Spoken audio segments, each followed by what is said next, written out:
Going live. Apparently took a little bit to get the software situated again. Alright, that's up and live. Hello everybody, Blue Dooley, late to my own stream. Gotta finish getting some stuff set up here. Hope everyone's having a good weekend. Mine was going alright until I found some electrical problems in the garage. Melted and shorted out an electrical plug in the garage, and when I went to change it, I now don't have any power to the plug at all, even though it's wired up the same way the other one was. So I wired it up backwards just in case the person who built the house was a moron and wired it backwards, and that didn't do nothing. So we are expecting an electrician to show up Friday and hopefully get that fixed, because electrical problems are no bueno. Alright, so let's get my link set up. Of course, I am terribly unprepared. My link set up. Of course, I am terribly unprepared. Alright. The audio does sound good on my end.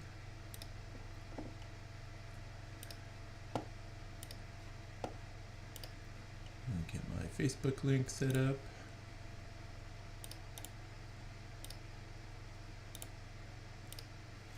There we go.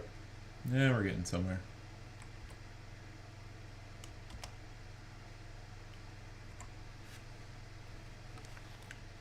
But yeah, other than possibly having an electrical fire, my week was kind of alright.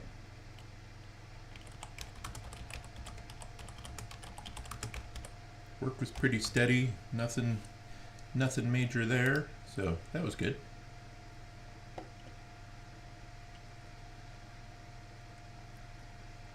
Okay. Let's see if that actually takes me to where I want to go.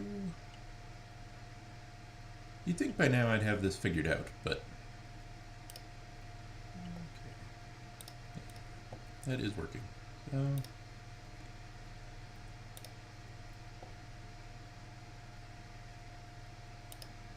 we are going to have to finish a contract before we get into the mods.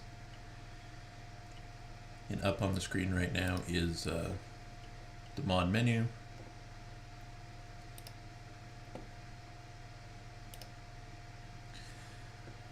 So I got this ATS multiple trailers in traffic mod, and it adds a little wider variety of trailers to the AI traffic.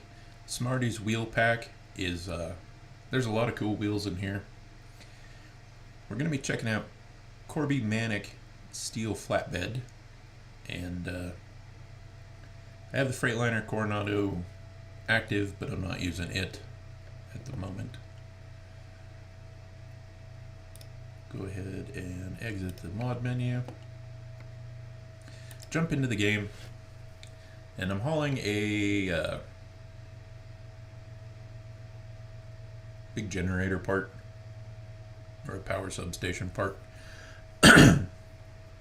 So we'll have to finish that out, and then we'll jump into the shop, check out some of the mods, and we'll hook on to the other trailer with the Mac R model. Excuse me. So, lots of things going on.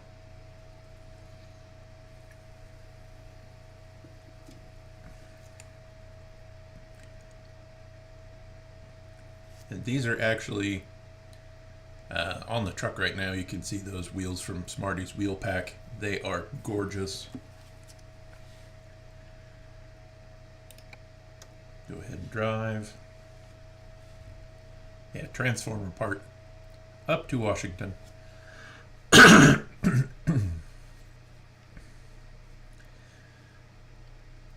think I don't know how far we got left to go. I guess we'll get in the game and see.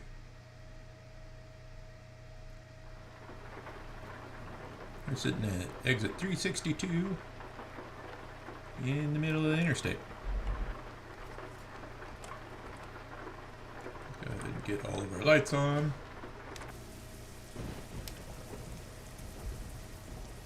And get rolling out.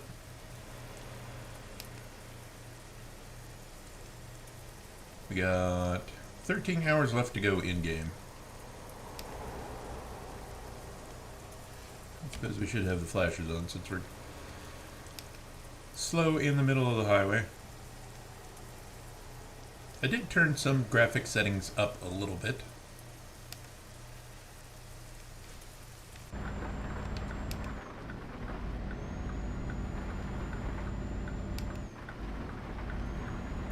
I cut you off.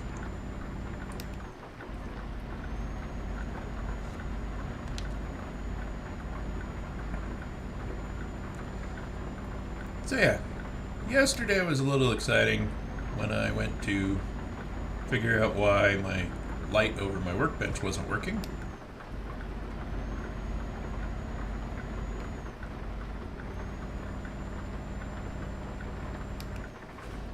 Now that we're up to speed, we can turn the flashers off.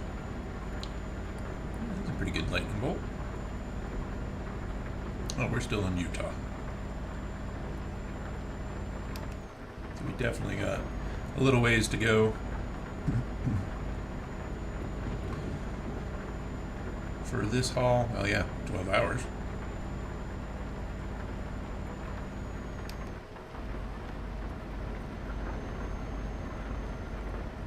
And of course, since it's a World of Trucks contract, we're stuck doing 65. I was hoping to get this finished the other day,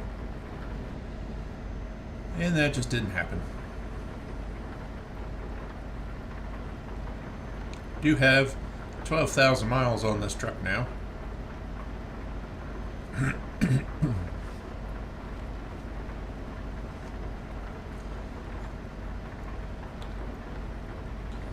But pretty good week at work. Got quite a bit hauled this week. We actually got a lot of space in the yard now, so we're not trying to figure out what to stack in front of what. Moving stuff to make room to put something else there, that's a good thing to get stuff hauled out. Especially since now that it's in March, I imagine it's going to be picking up a little more because the weather's starting to turn a little nicer, and even though it's mud season, they'll be able to start digging out for the foundations and pouring concrete, so I do imagine we'll be picking up here in a little bit.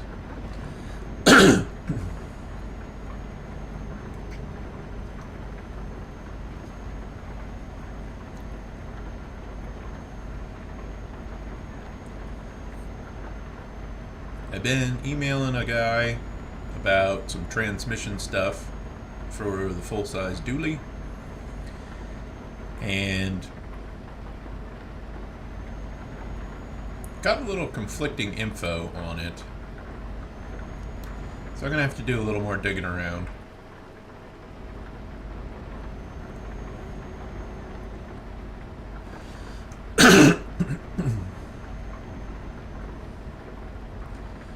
Have to do some more digging around on that, look up some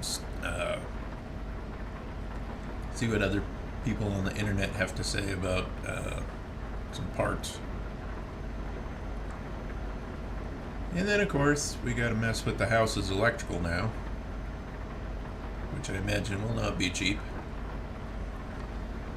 But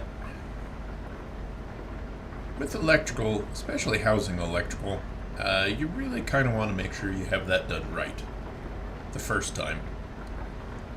Because if it's done wrong, there might not actually be a get it right the second time, because it'll start a fire.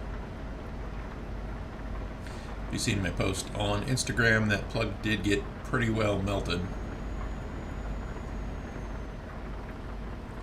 It wasn't exactly a terribly great plug to begin with, and I didn't even think to check it because it was in the garage. It should be rated for a little higher amp load than a normal plug inside the house, but that was not the case.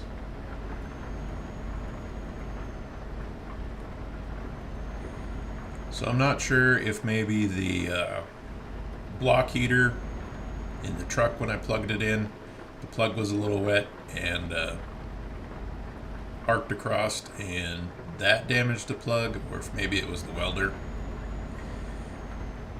Which I've ran the welder. I don't run it a lot, and I don't usually run like really long beads, so the machine shouldn't be drawing a lot of power. So I don't know. I got some new plugs to put out in the garage. Maybe we could bypass the scale.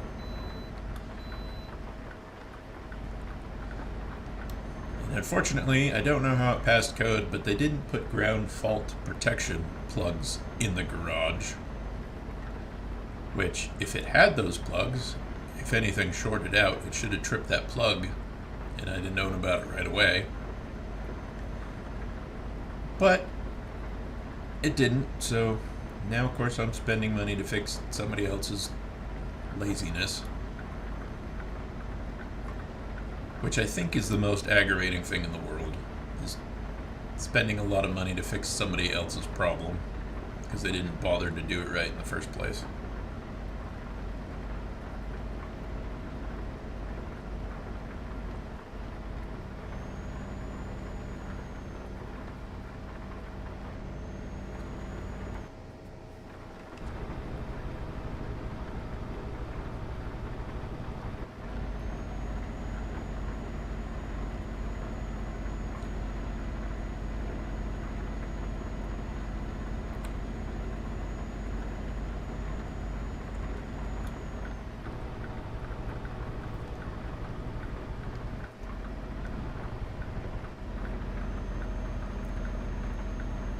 I tell you, the AI could learn how to merge a little better. That'd be great.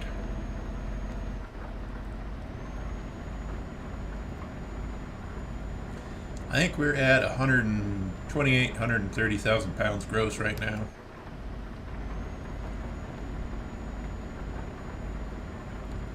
So it is going to take us a little bit to get up to speed.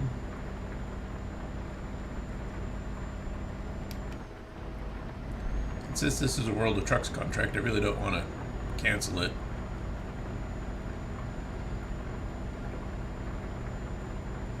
We'll drive through the night.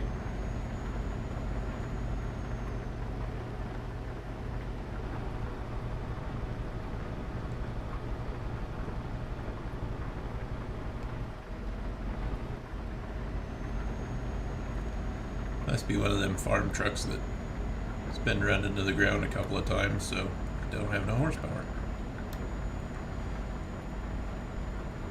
Which is something you run into during harvest or planting season.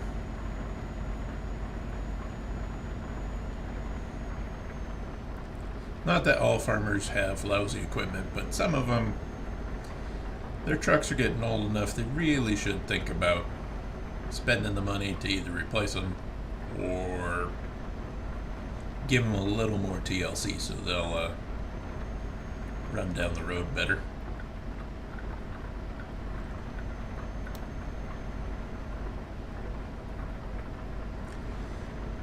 And of course, I'm not going to get any work done on the snowplow this weekend because the plug that burnt out is the plug I have all my tools powered into usually.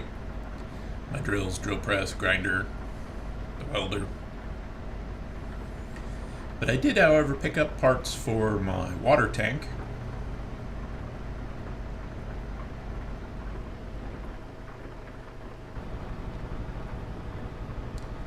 And I got a little water pump.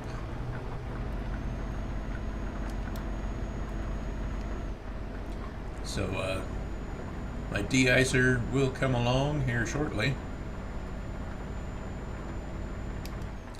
I can get my ABS piped, glued together and stuff. I'll just I have to wait for the power to be fixed so I can drill some holes and weld up a little frame for the tank and a sprayer bar.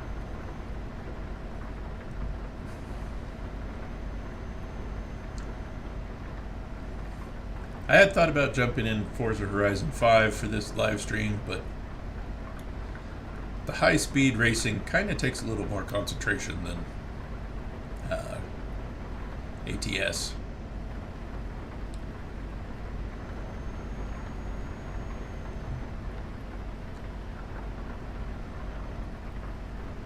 So it's a little easier to take my eyes off the game,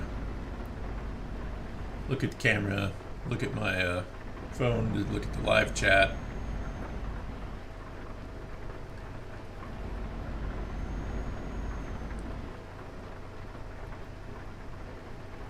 But if you're watching, go ahead and tell me how your weekend is going, how your week went.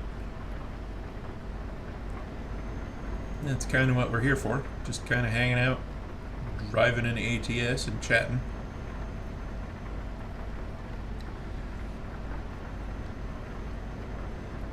Going up to Seattle, I think. I don't remember.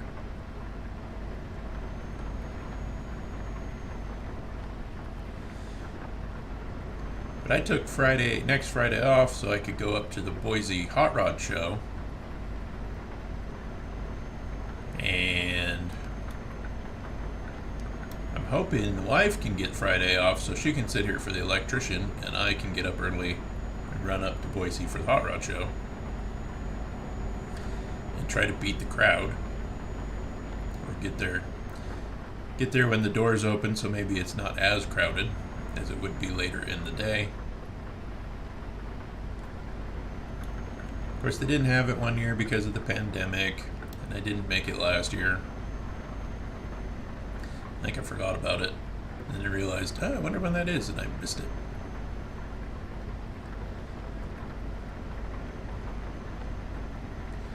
So I'm hoping that the wife can get off so I can go do that. My birthday is Thursday the 10th, and I'm turning the big 41. Super exciting. Not really.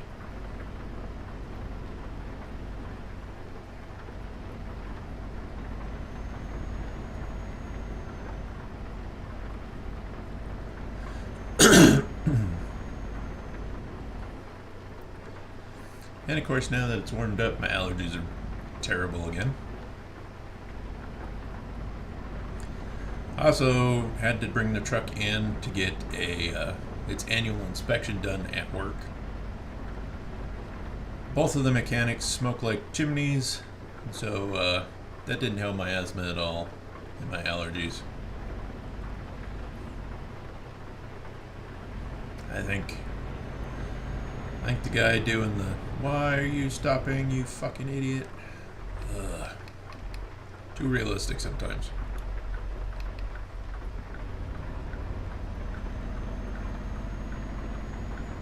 We're gonna end up tabbing them.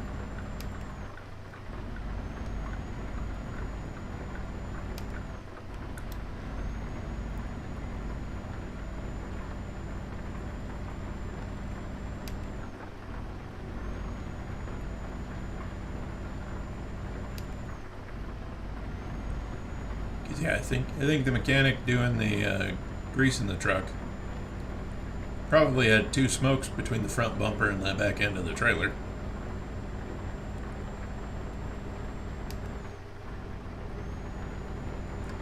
So, not being around it a lot anymore kind of bugs my system a little more than it used to.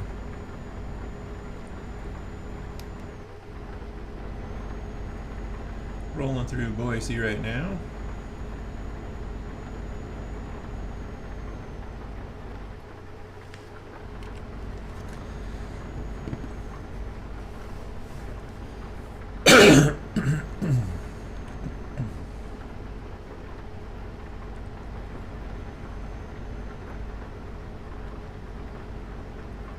So, other than that, like I said, pretty good week.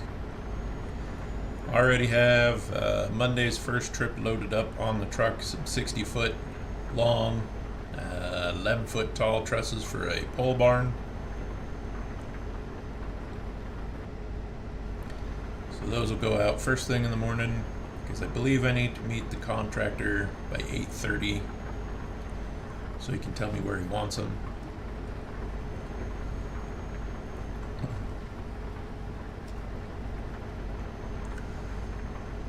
That's kind of the standard case on larger packs like that, because there might not be a lot of room. So they really need to be set in a specific spot so they can still get around them and get to them. And then I'm not sure what's after that, because it's not a very long haul. I think it's just over to, I think it's either Hayburn or Hazleton.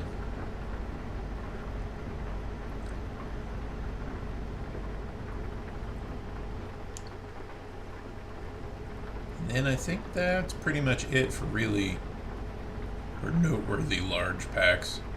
Most everything else is a little bit smaller.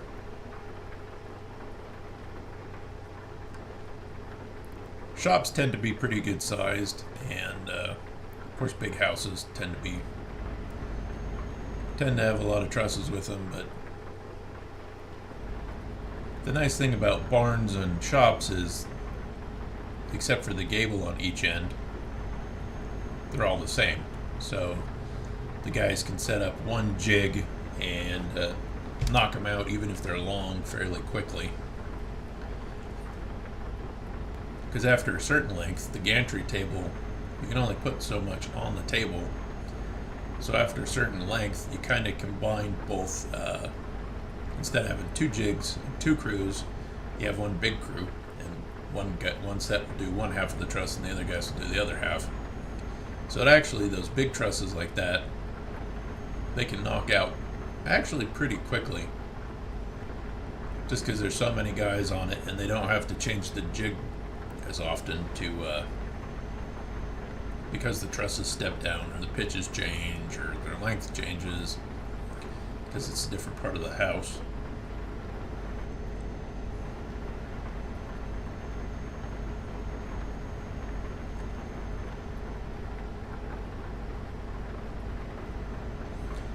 Pretty bright out for 1 o'clock in the morning in a rainstorm. I suppose driving in the dark now means we can at least get in the daylight later when we switch trucks.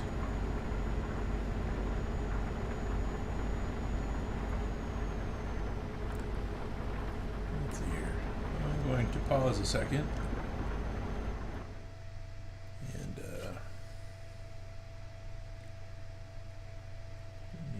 Do something really quick here on my phone.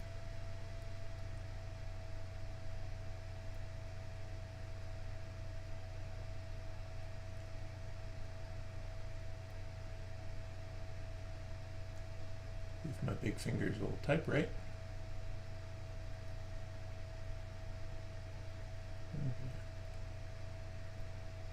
Do that. Close out of that now. Bring that back up. Alright. Yeah.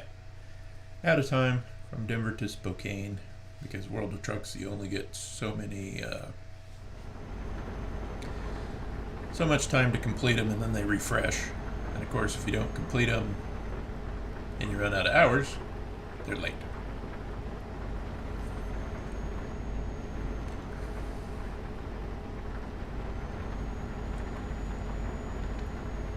Which is the only real difference between real life and the video game.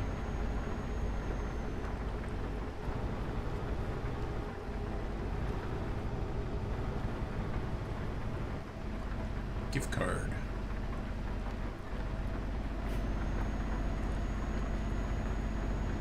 Of course, that's the problem when you're heavy and someone pulls out and slows down, is you lose all of your momentum.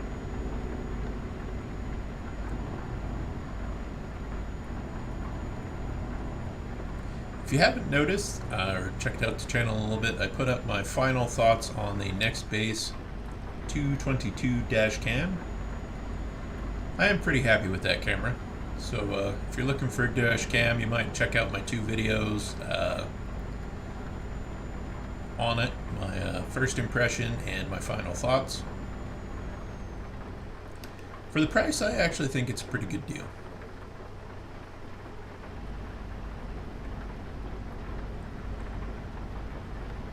And if you're driving a truck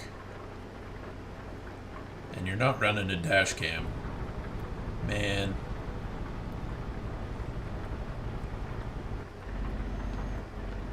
as many times as you see things on Facebook, dash cam footage of accidents and stuff. I'll strip a bit. It could be the difference between you getting in a lot of trouble in an accident or covering your ass and the other person being in a lot of trouble because of the accident. Especially if you're oversized or heavy haul. I couldn't imagine doing either of those without having a dash cam to cover my ass.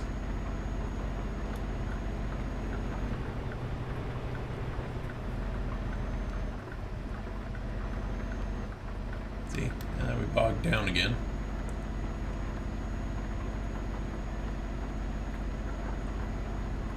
Too realistic sometimes.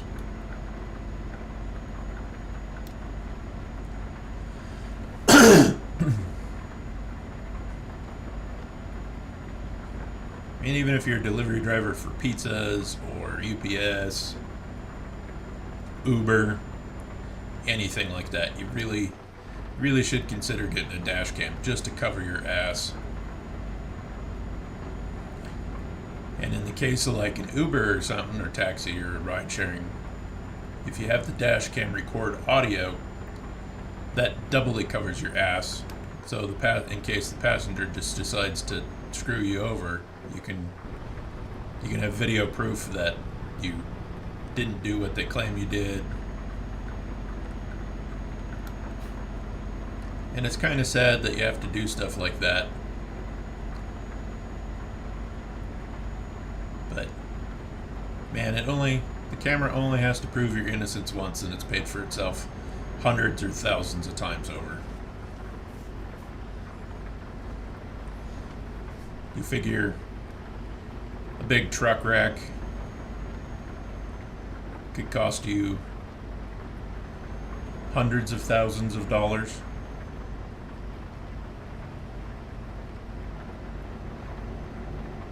If you don't have something proving you weren't at fault.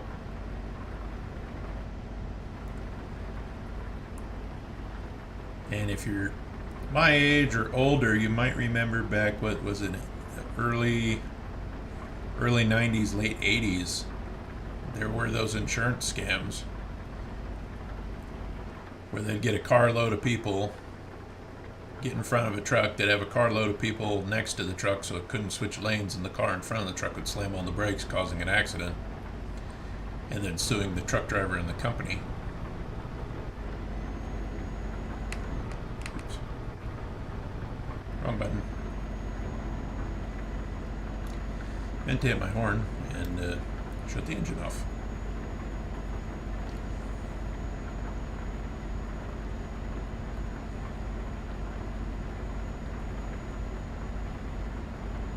That you'd like to think that people would quit doing stuff like that now, but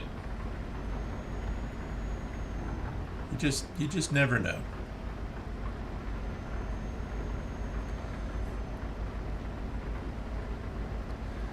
I mean, you don't know if they're doing it on purpose or if, everybody's had a bad day at work or at home. They're stressed out or they're not paying attention. Something's taking their mind off of driving. So accidents do happen, but there are still people out there who will do anything to make a quick buck.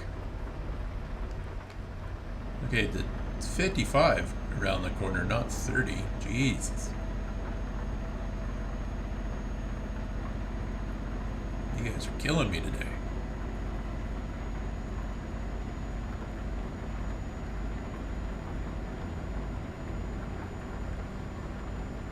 And that covering your own ass kind of is also why we, when we unload trusses, I haven't shown it in the video, but I have an app on my phone. I can put in the job number and take photos of the trusses on the ground, make note of if anything was broke or not. That way, the contractor can't claim we broke something when we didn't, because that's actually happened.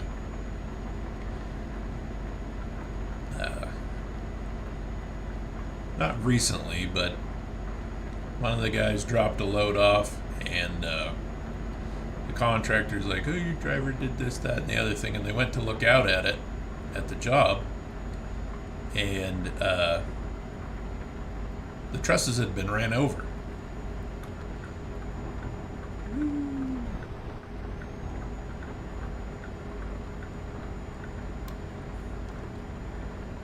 And the contractor was trying to blame us, and the designer and CSR are looking the contractor right in the eye.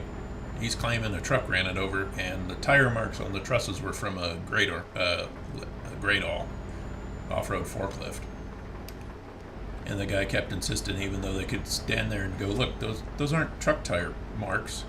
Those are the tire treads from your friggin' great all. So, yeah, got to take pictures of the loads just to cover our ass. So, if you get some of those people who want stuff for free,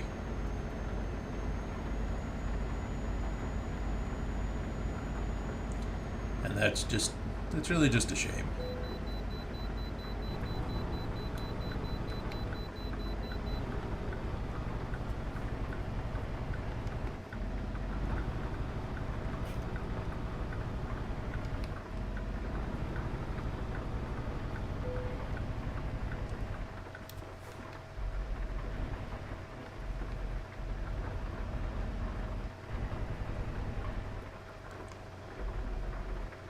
I wish you could do these rolling instead of coming to a complete stop. I don't know if that's something that could be programmed in, or maybe there just isn't a way to code the game so you can just roll across the scales. Oh, 175,000 pounds. Holy shit, was I way off. Way, way, way off.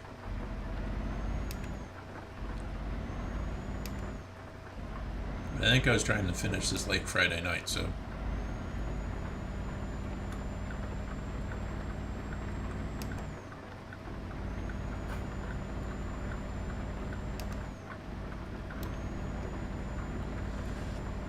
Get the flashers going till we're back up to speed again.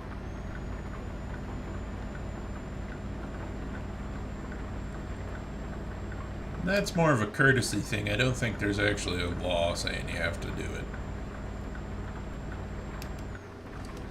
But if you see hazards on a truck, chances are it's going under 55 mile an hour. And they're just trying to let you know.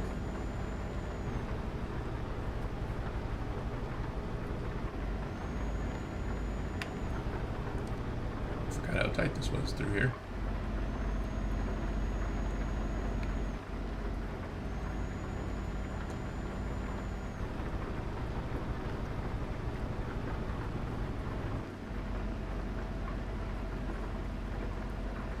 There's kind of a lot of unwritten things like that drivers do.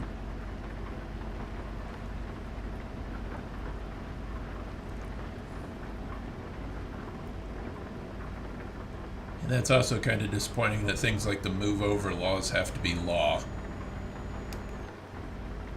I mean, when I used to ride with the drivers driving the scanners for Dad, we're riding with Dad and the driver in the truck. You know, back again, the late 80s, early 90s, people, if somebody was on the side of the road broke down, or there was an officer on the side of the road, pulled somebody over, tow truck driver, whatever, everybody got over. It wasn't just because it's the polite thing to do. And there are days I kind of think that people aren't as polite as they used to be. I mean, we've made gains in some areas, but I think the pandemic and other things, everybody's just in such a hurry that nobody takes the time to be polite anymore. Or it's so rare that they do.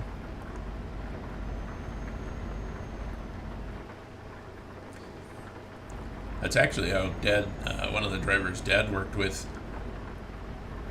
told me you could tell when you're not a greenhorn anymore. Is when people being dumb doesn't give you road rage. It's the people trying to be nice because it's so unexpected that give you the road rage.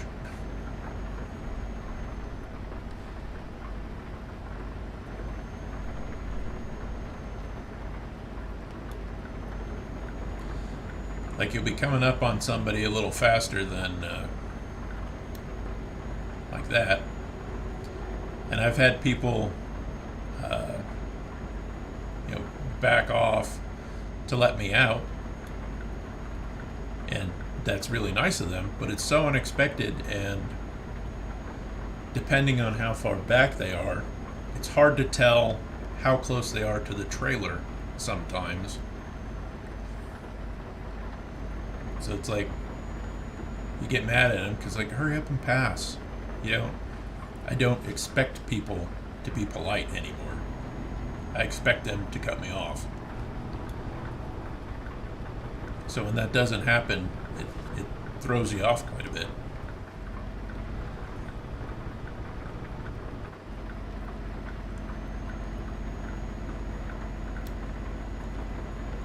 Which is kind of funny that you get so used to people not being good or polite that when they are, that gets you more upset than when they're dumb.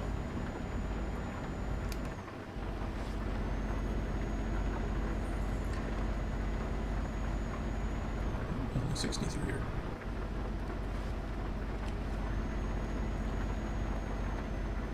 Yeah, beautiful sunrise.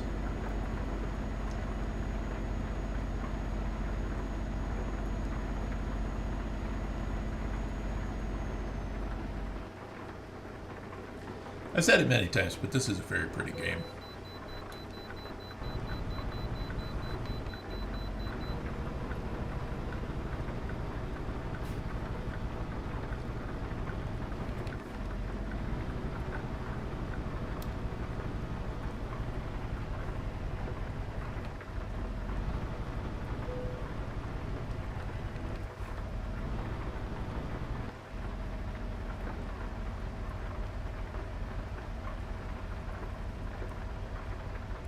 Gosh, trailer. Hadn't even been paying attention to the trailers.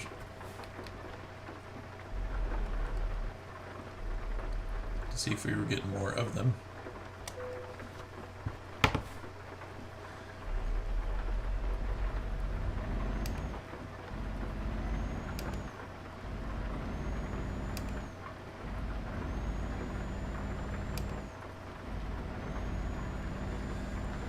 I don't get the speed limit on these exit ramps for the...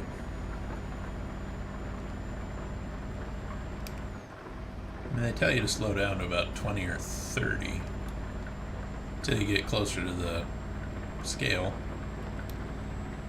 And then you usually run across the scale at 5 miles an hour or less. The two scales out in income, for example, they want you creeping across them at about 3 miles an hour. I think most of the other scales are 5.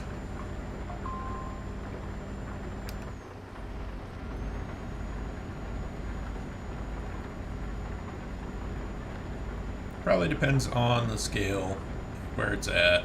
Like those income scales, they don't got a lot of space around them, so you do have to slow down a lot quicker. Also means there isn't a lot of room after them to get up to speed before you have to merge onto the interstate again.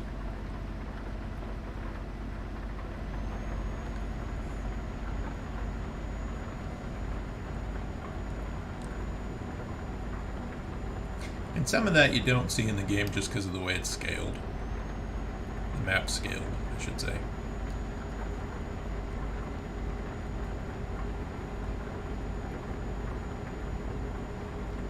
I am still really looking forward to Montana, though, and Texas.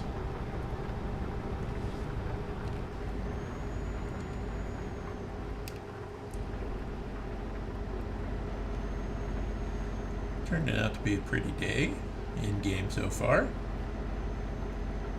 We were actually getting a little bit of snowfall this morning when I got up.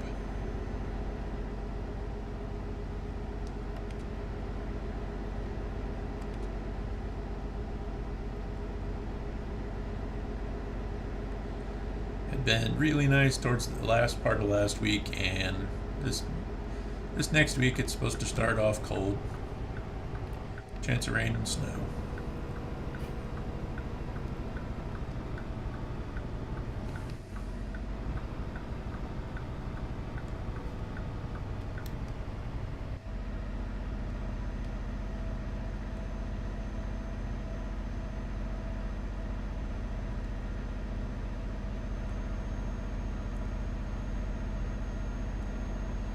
So,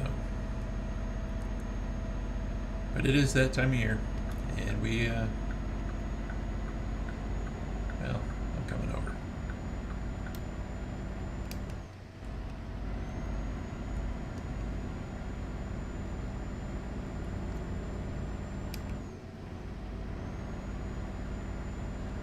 Shouldn't bully like that, but it's a game, and sometimes you just have to use your size to an advantage.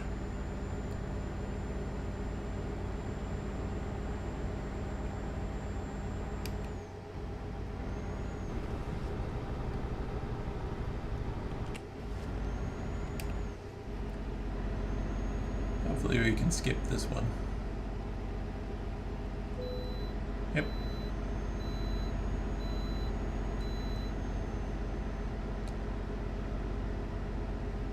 Which apparently I skip a lot because I haven't driven across it. However, since we are oversized, technically we should have pulled in there because we're overdimensional. Overdimensional, oversized. And way overweight. Since we're just about 100,000 pounds heavier than a normal truck.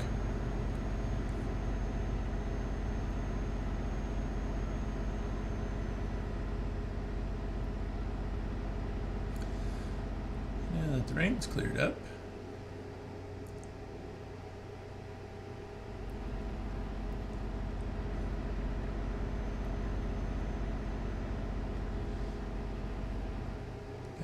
Half a tank fuel it looks like, so we should have plenty of fuel to get where we're going. Now that it's day, we can switch back out to the external view, because I kind of like driving from the external view of the truck. You can see more of the map. And this setup is I really like the look of the tri-drive Mac with the 48-inch low-profile sleeper. Big T's light bar blinking away on the top of the truck.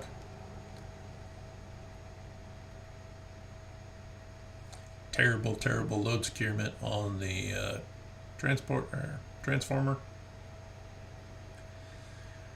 Because that probably 90,000 pounds or whatever that transformer is by itself. You need more than 2, 4, 6, 8 chains on it, most likely. Or I would certainly want more than that many chains on it.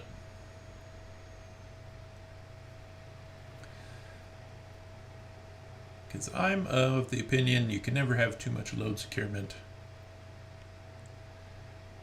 And if 2 will get it done, 3's better. 4's even better still.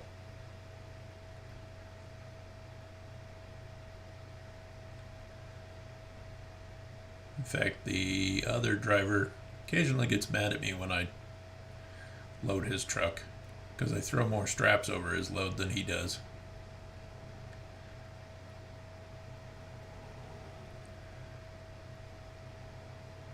And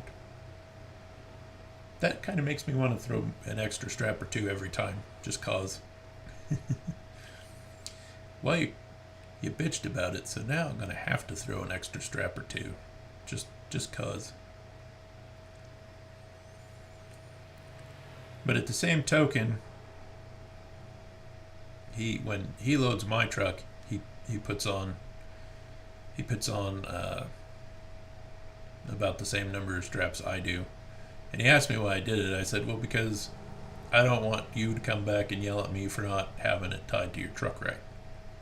It's like, if I throw one or two more on, I'm comfortable knowing that it's tied down good, and you know that it's tied down good. It's like that way we don't have to worry about it. Because I do get a little paranoid about that stuff sometimes. Because having part of the load come off the trailer is never a good thing. And, 2x4s, 2x6s, even the little jacks, I mean, yeah, they don't weigh a lot, but a 2x4 or a 2x6 will go right through a windshield, no problem. So I just don't want to take the chances of having something come loose. And again, I'd rather have him bitch at me for throwing one or two more straps than calling up and bitching at me because there weren't enough straps, or something fell off, or it shifted.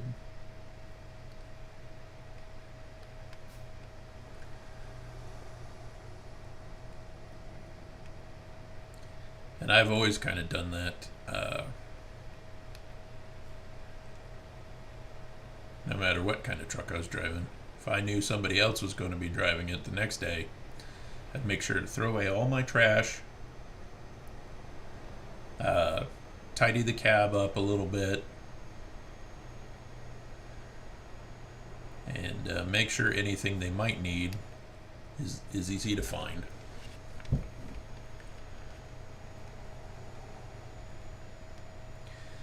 And I think that's not just kind of a personal thing, but it's also a little bit of a respect too. Like I might not like the people I'm working with, but I also am at the same time not going to go out of my way to, leave their truck a mess just to spite them. Even though I have gotten in trucks that people have left a mess because they just don't care.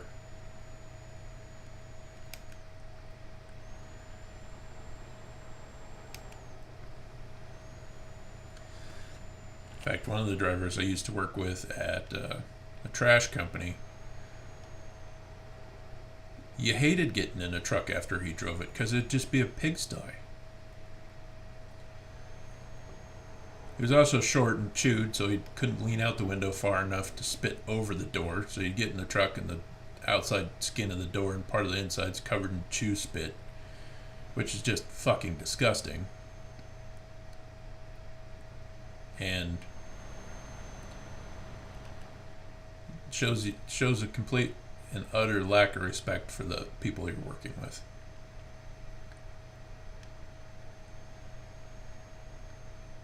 Because myself and another guy called him out in a meeting one time. We're like, yeah, and if you drive a truck and chew, make sure you wash the fucking door off if you can't lean out far enough to spit.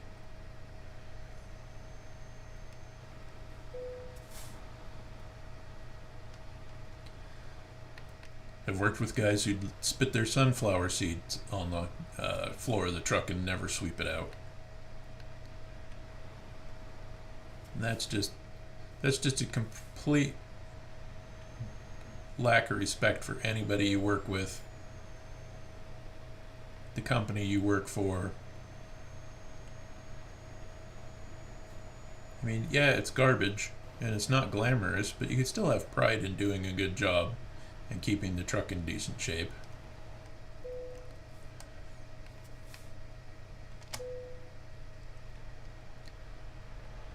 There's Those rims look so good though.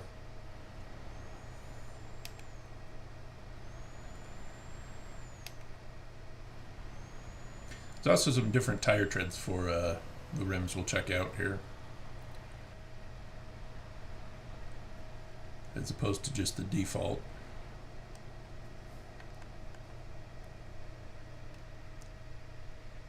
Yeah, those rims look really good. The tire tread's well modeled.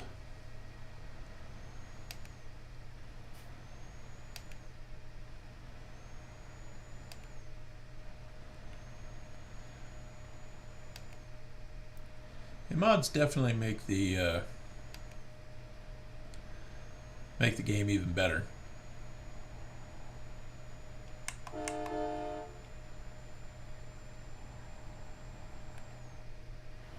They hit a K-rail or something? Yes, they did. Just some random K-rail in the middle, or on the side of the road they ran into. Good job, Buckwheat.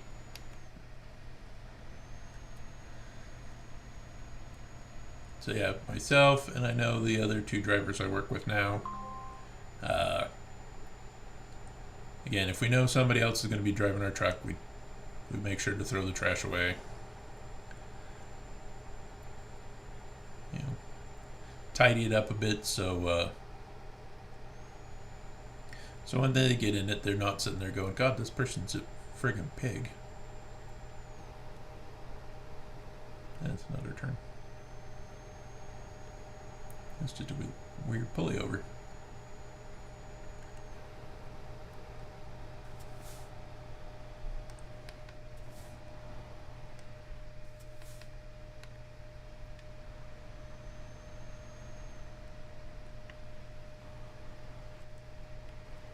Miss those rocks. Miss those rocks.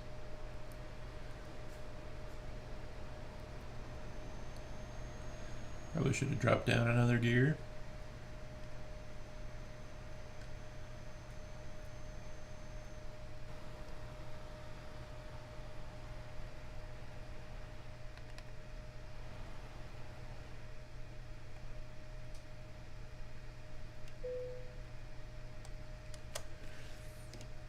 Let's see here. Where should we put her? Confirm.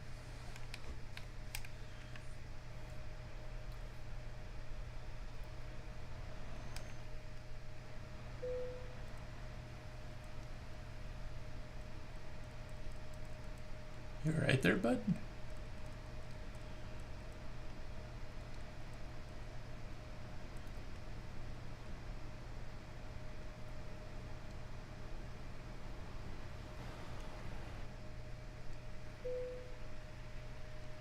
Well, we're not perfect, but by golly, we're there. Put the truck off. I do got the strobes in the headlight buckets too. I think those look really cool. We'll get unhooked and see how we did.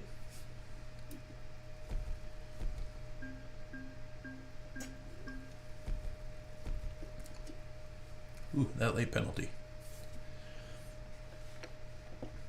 1,335 miles. Took 35 hours because, of course, I didn't play the game for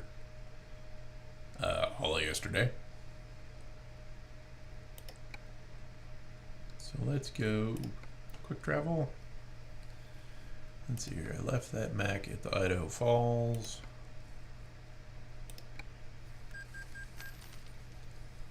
I think we could have just switched trucks and maybe it would put us in Idaho Falls already.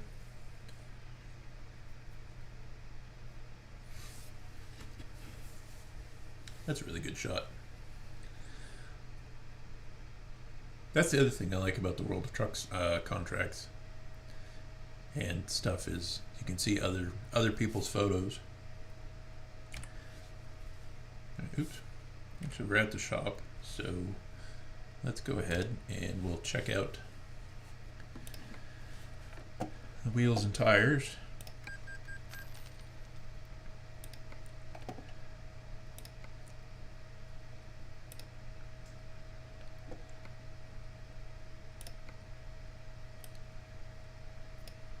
Zoomed in here.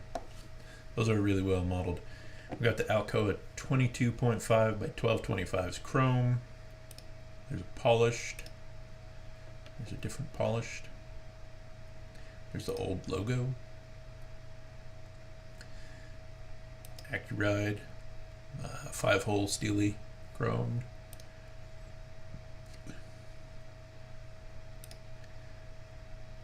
But yeah, these are actually two different wheel package mods. An Alcoa specific mod, and then the Smarties wheel pack. Which Smarties wheel pack has these steelies that are chromed in different sizes. The 24.5 by 8 and 25s. You don't see those too often anymore. It's usually the 22.5 wheels. Yeah, just a couple of different sizes. Paintable, gloss, and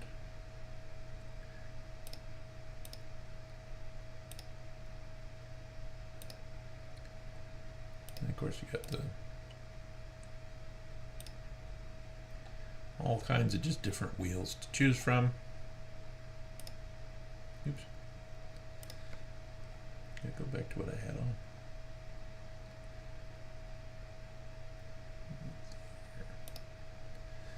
Go to those.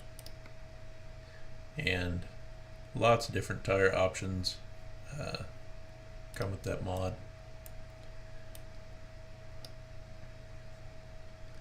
Let's try to change these ones out. So you got Continentals, Michelin's in different sizes. Some different Goodyears.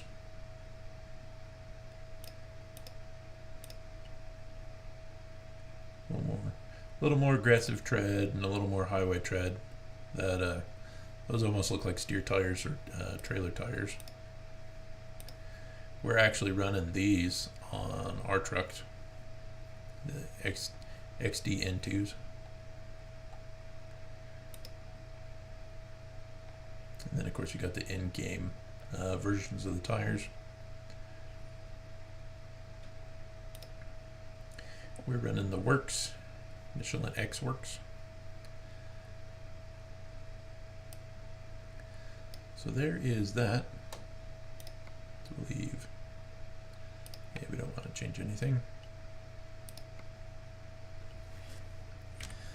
Okay, let's go to Truck Manager. We'll go back here to the Superliner.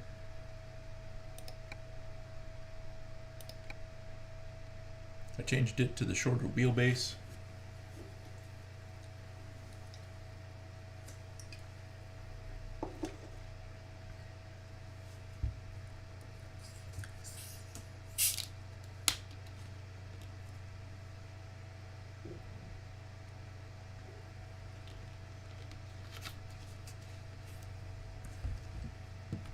I'll hop out of the truck for a second.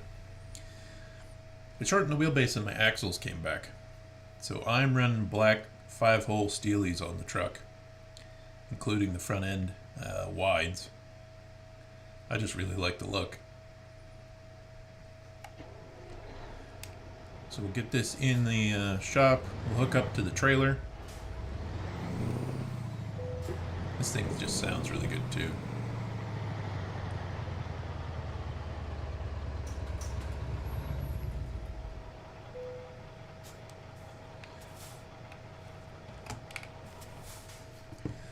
Shut the motor off.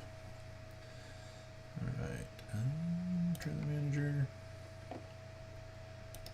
Manic. Let's see here, where did we leave it at? It's in Alamosa. Let's relocate it to here.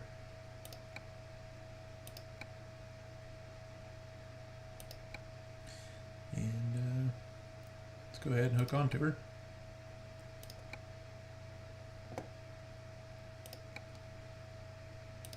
There we go. not in Idaho Falls? I swear sometimes. No, put me in Twin Falls. I don't know why when you switch trucks you don't switch it to where the okay.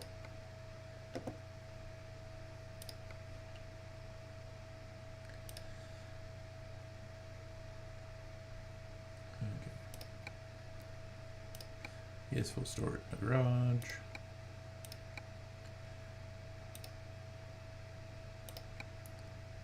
Yes.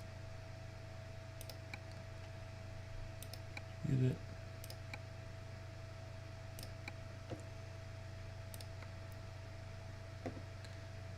There we go. Now we should have the trailer. I put the black 5 holes on it. So let's hop out of the garage. We'll head over to the Mac dealer since we're real close and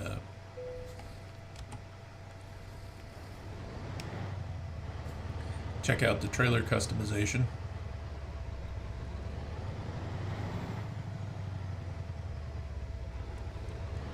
It does have its own loads.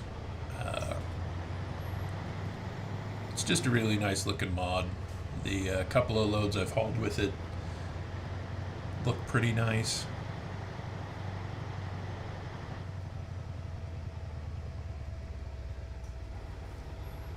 And the straps move when you change load, depending on what's loaded. The straps will move.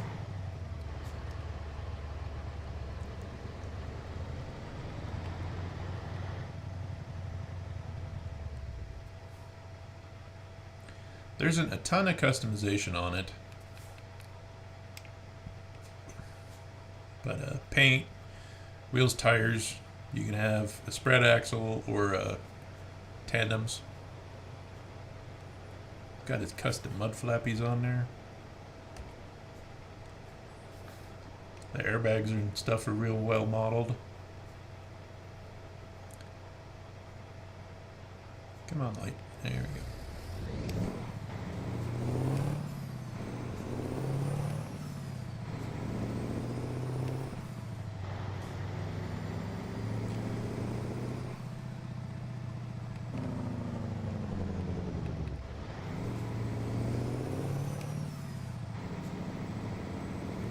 In here, and like I said, we'll configure the trailer, kind of show what it's about, and then we'll pick up something to haul.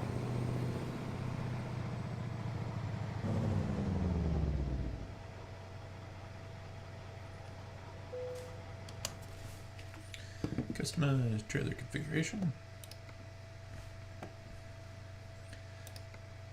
You can only run it in a single, and you can put a headboard on it. Which actually, the headboard, yeah, it doesn't look too bad. The diamond plate facing forward. You can have 48-foot rear or 48 spread. Offers a couple of different colors with it, and then you can do custom.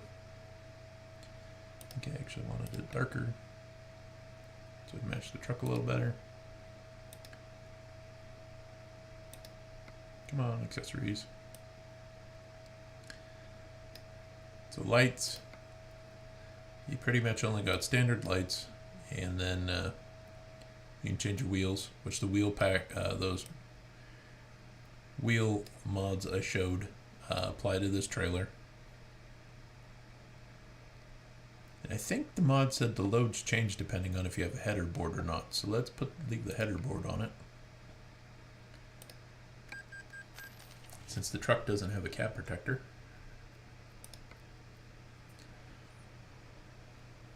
There we go. That is a really good looking setup in my opinion. Let's go job market. Go with our own trailer. Since we're in Twin Falls, we might as well just find load out of here. So we got bricks, iron pipe, different type of iron pipe. Not sure why Walmart has iron pipe, whatever. Ooh, some oversized tanks. But you can see how the load's actually strapped correctly on this mod too. The different pipes have different strap setups. And of course the bricks have different setups on the strap placement. So that's really interesting detail. We got some reels, lumber, container chassis trailer, industrial generator, and then containers. But yeah, if you notice here on the little icons, the strap placement and stuff changes, which is really nice attention to detail. I think we're going to haul some oversized tanks, just for, let's see here, we're going to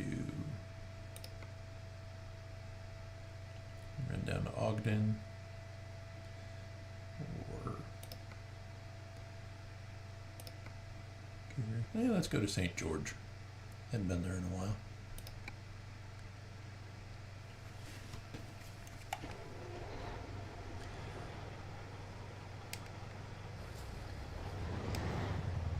Take some oversized tanks down to St. George, Utah with our super liner.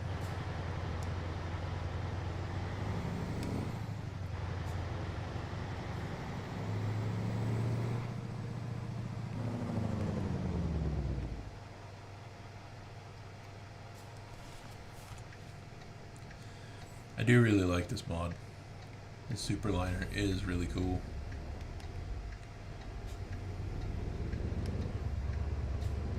Especially with the black rubber ducky on the hood.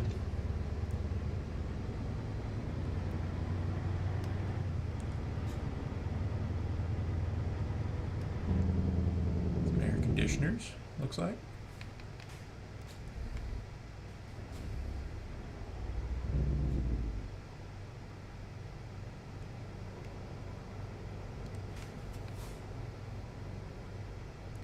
Just it's a nice well-modeled truck. That was a nice truck too.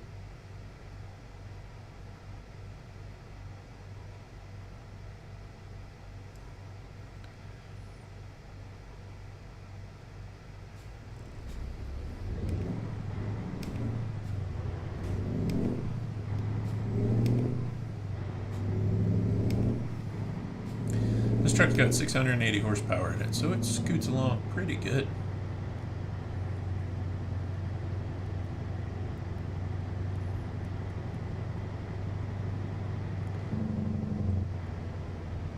Nice motorcycle there.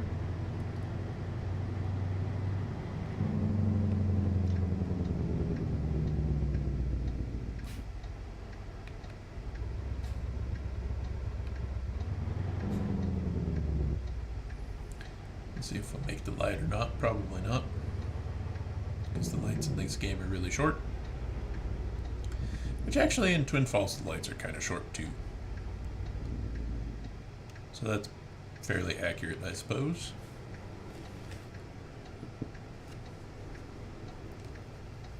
Ooh, shrimp box. That sounds good. Some fried shrimp.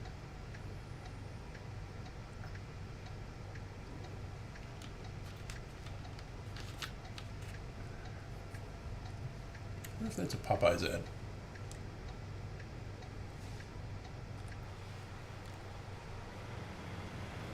Looks like it.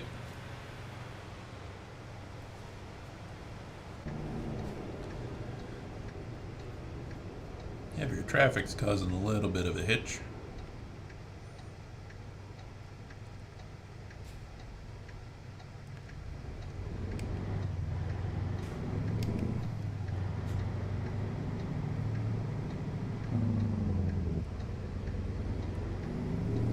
The gloss on that trailer though.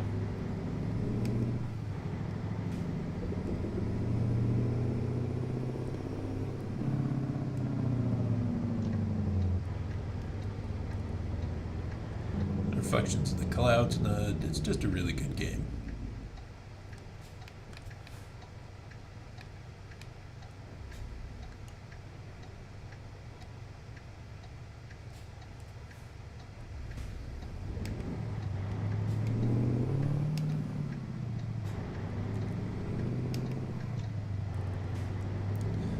Little more stutters.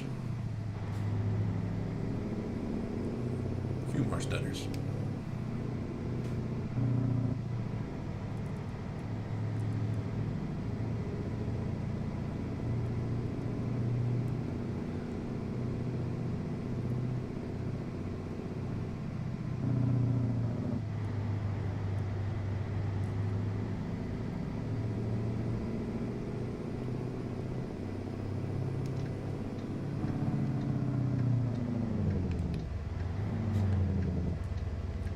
What are we selling? Probably potatoes.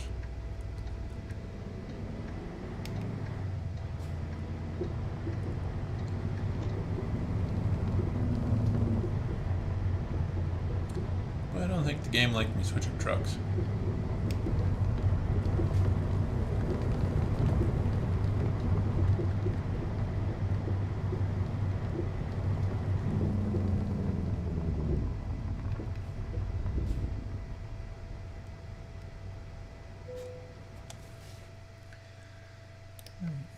Use your own trailer. Take a job.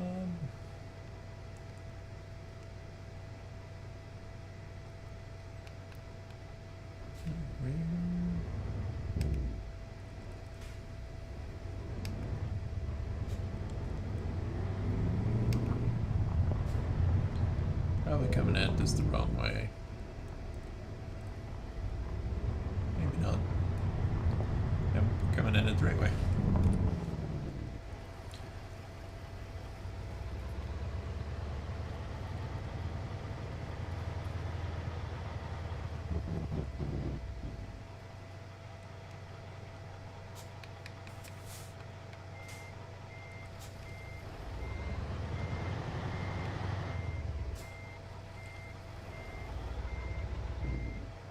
I just like the look of them black Steelies with them wide tires up front.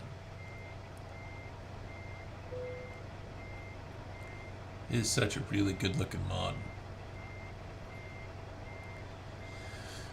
Although it's sometimes hard to find them because a lot of people have switched to posting them in Facebook groups or their Facebook pages. And I understand why, because people do steal the mods and post them up as their own work on other pages. And that's just a mess. And it's a shame that people do that.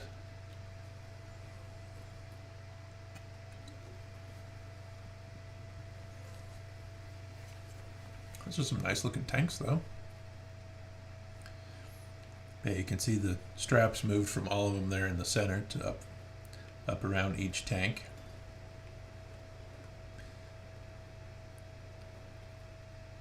Boy, they don't really want them rolling anywhere because that's a hell of a lot of cribbing. But that is pretty good attention to detail.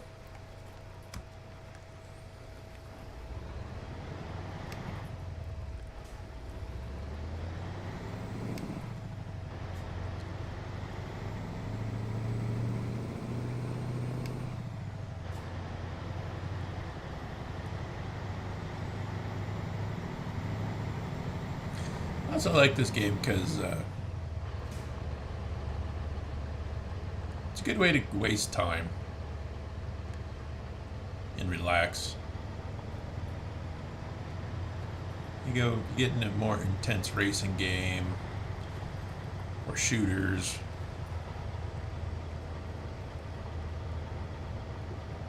This one you can just kind of sit back and chill on.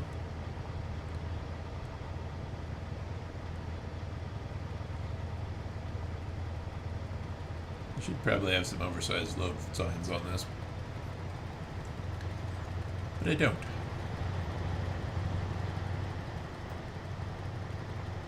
Lots of stutters for some reason. We were doing really good at the beginning of the stream.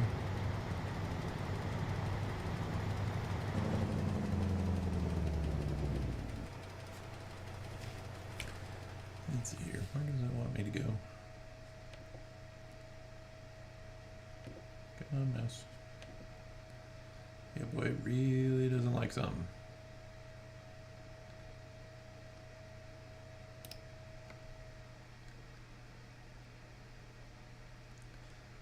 wants us to go through town.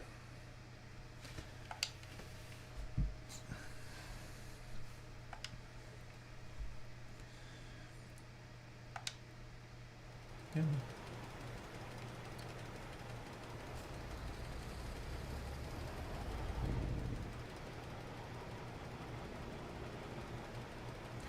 Guess we'll go through town just because of the traffic going the other way. All kinds of vegetables.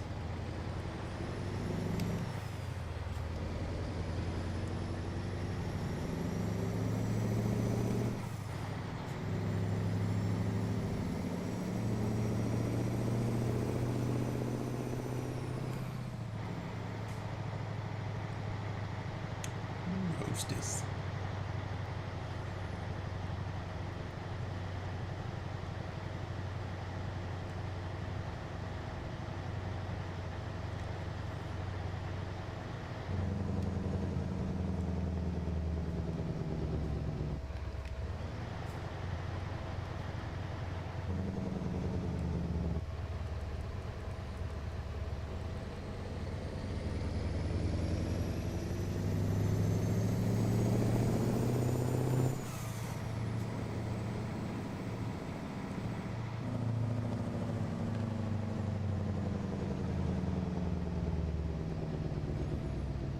It's kind of a shame they don't have the diner right here at this corner.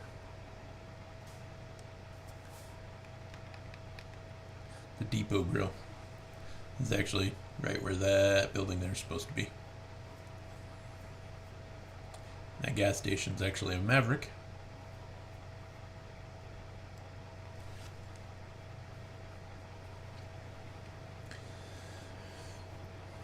But I don't think I've seen any Maverick gas stations in the game.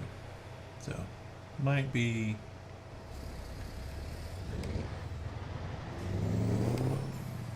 We also don't have a lot of BPs out here in Idaho. Can't think of any anywhere at the top of my head at the moment.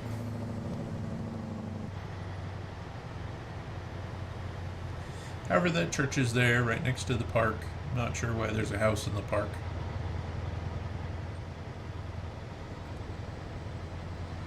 It's actually supposed to be a band shell there.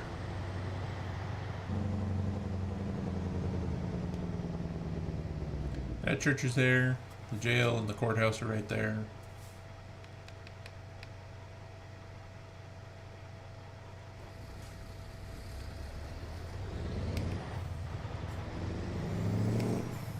This is really 6th Street.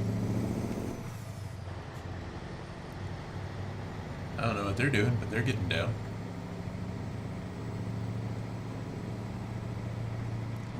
The accuracy of this corner is actually pretty good because that horse pulling that grader is really there next to a car lot. There isn't a diner there though. Oops. I think I'm in the wrong turn lane.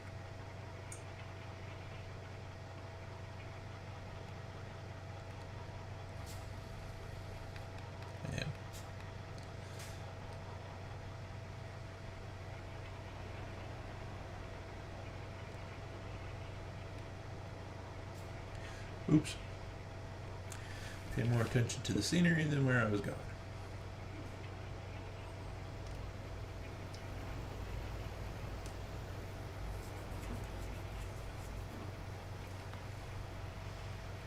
There's a strip mall over there, though.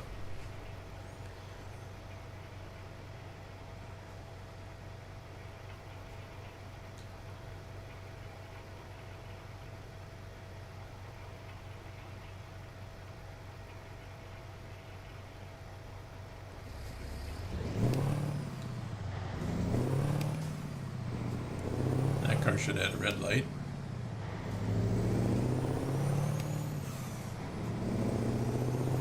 It is a weird intersection.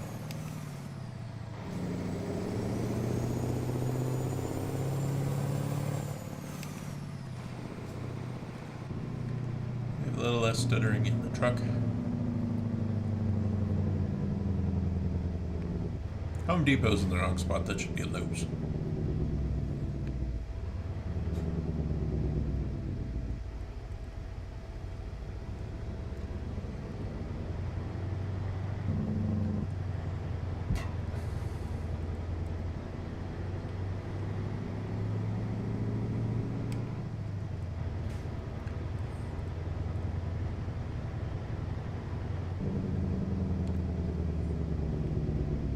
You're just tuning in, I am Blue Dooley.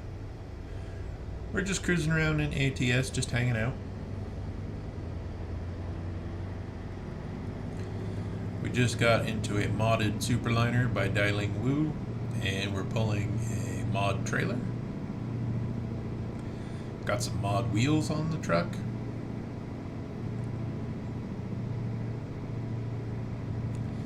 Hope everyone's having a good weekend. Mine's been a little rocky since we had some electrical problems in the garage, which thankfully, no fires, but ruined a electrical outlet.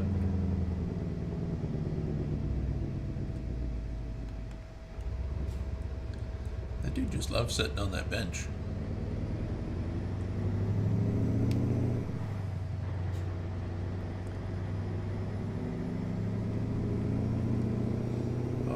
Game, smooth out for me.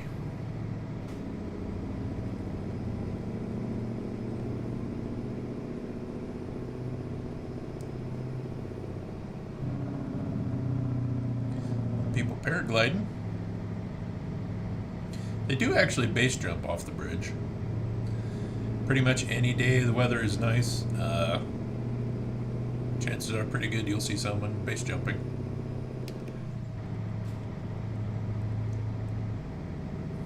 It's actually one of the few places in the United States where it's legal to base jump off the Prime Bridge.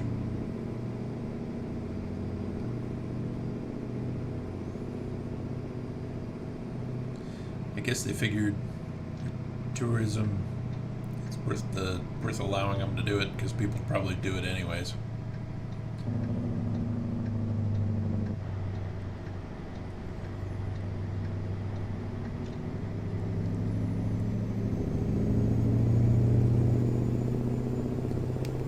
Mom keeps wanting us to go base jumping, but I told her no.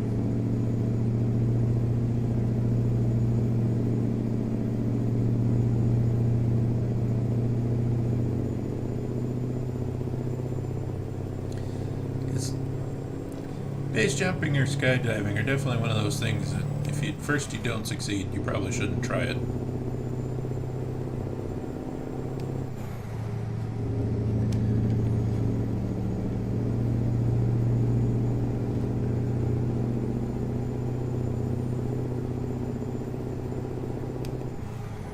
I was hoping with that Freightliner Coronado mod that it had a little more customization, because I seen one. I had one set up for heavy haul with the super wides up front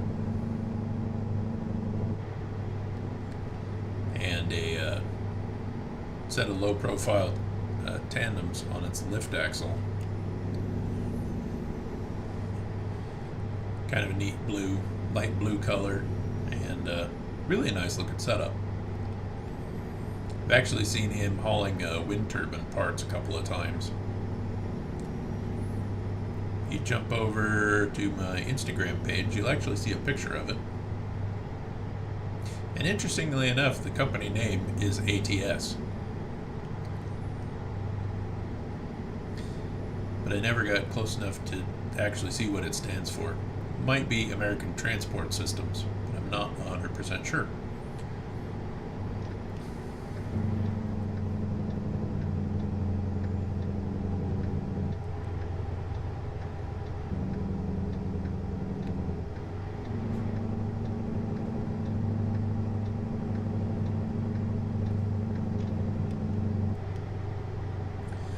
Not a big fan of the split speed limit.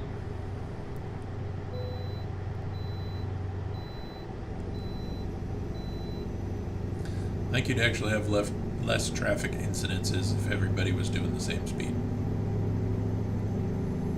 Or closer to the same speed.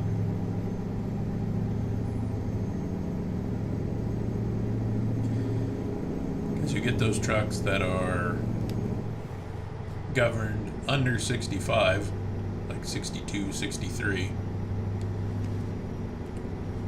So instead of 10 miles an hour difference between the truck and regular traffic, you've got 15 miles an hour difference or more. because of course there are people who would go above 80 mile an hour down the interstate.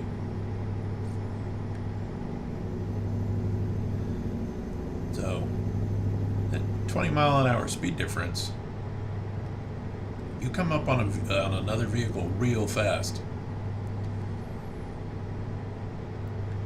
And those wind turbine parts, the blades, those guys are only doing 60, I think. They might be doing less than 60. But it seems to me like you'll see one way up in the distance and you'll blink and you've just about rear-ended them.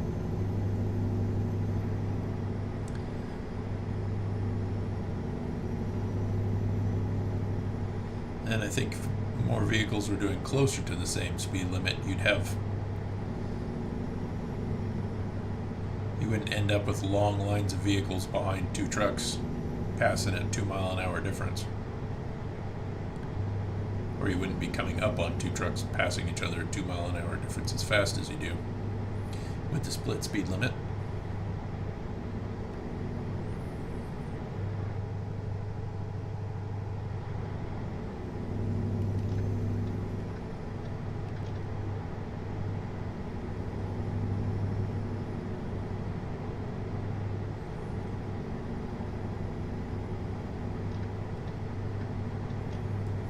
Well, look, just like real life, he decided to speed up.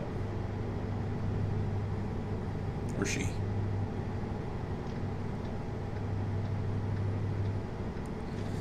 That's gotten really aggravating here as of late.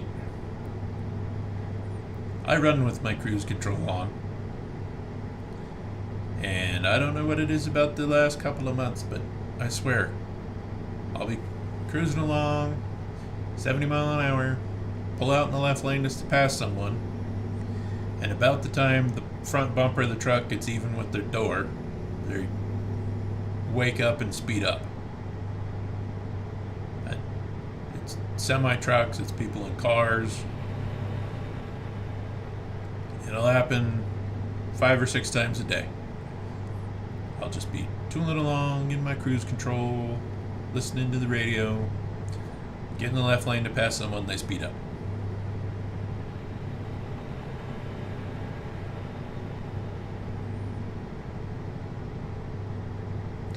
And that's annoying as fuck.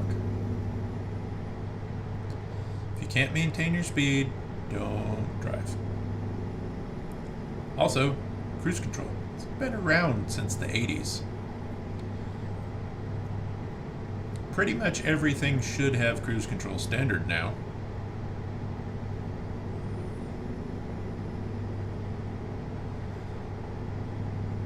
But I suppose asking people to use cruise control is a bit too much.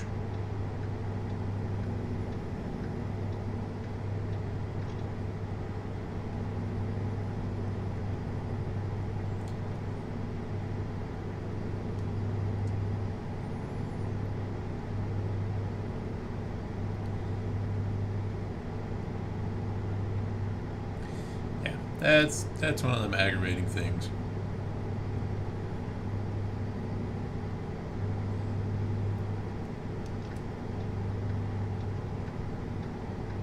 Right, they're getting off.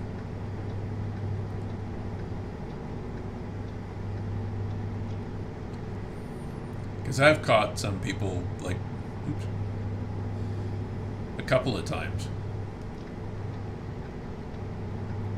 Just, you start passing them, they speed up, so you get over behind them, and they do whatever speed they want to do.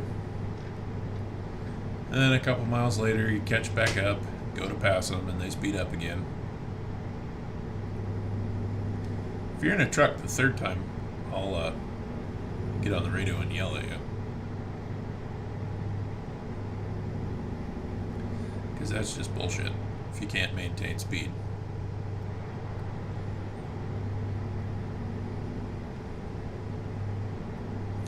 Or if you're falling asleep at the wheel,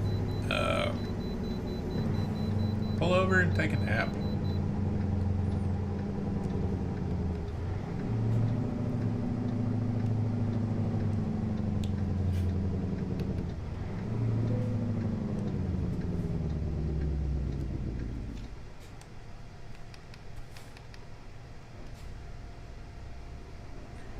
Good old Rusties.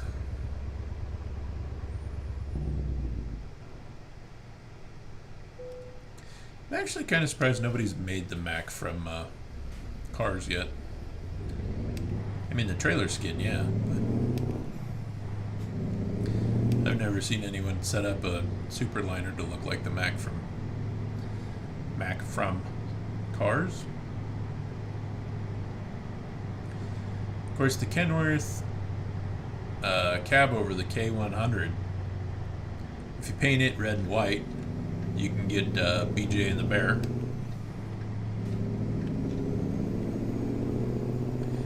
Of course, the right W900 mod, you can get Smokey and the Bandit's truck.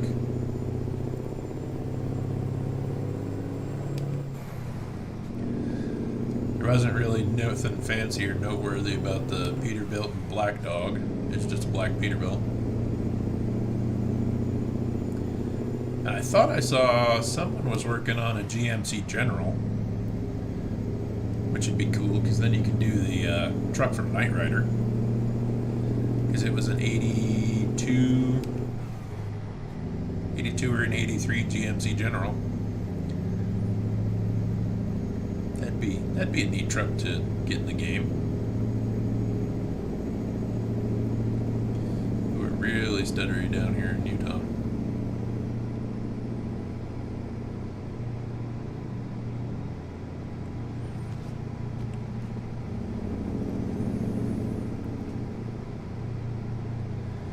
But looking for truck mods sometimes for this game can be a little difficult, because if it's not on Steam, and there's some websites you can go to look them up, but I don't know if they're all on the up and up, or if the person that uploaded them to that site actually had permission to upload it to the site. Which I would wager in most cases it's not.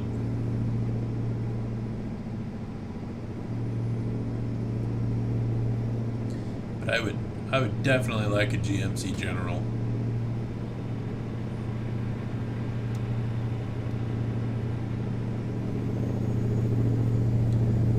Because it would be cool to run around with the Knight Rider semi.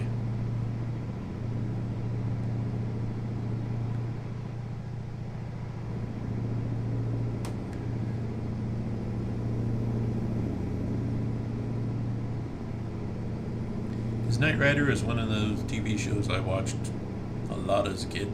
Hitting the 18.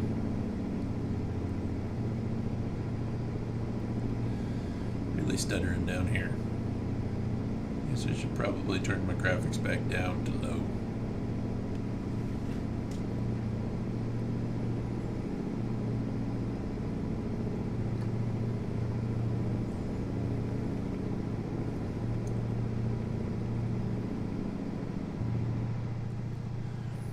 Let's go ahead and do that.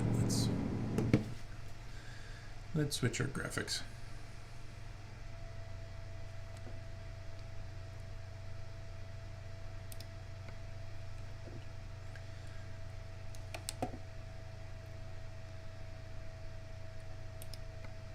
Yeah, the mouse is even moving slow in the menu.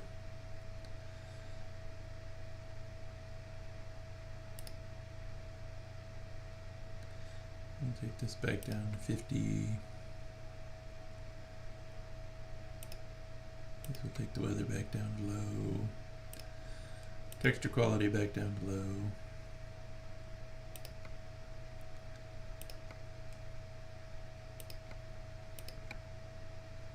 See if that helps things smooth out a little bit. Already looks like it did.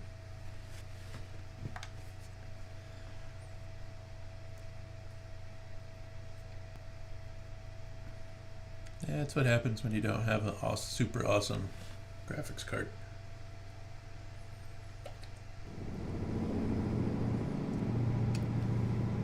Yeah, that's a lot smoother. Maybe the game trying to put pedestrians in, that might have been what was bogging it down. But now we're running a lot smoother.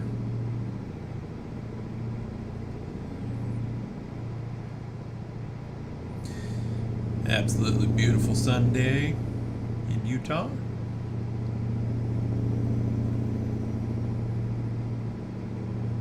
Should be coming up on Salt Lake here.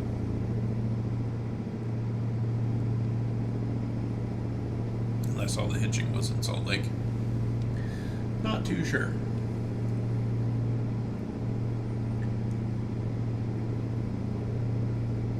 Yeah, we're up in Provo right now.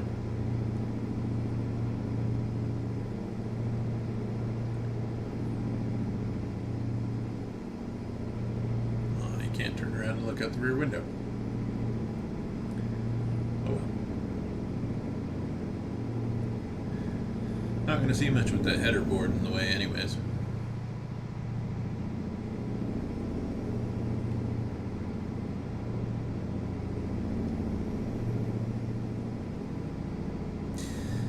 Yeah, running a lot smoother now, so I'll just have to remember for streaming to run my graphics in the lowest setting. And even in the lowest setting, the game does look really good.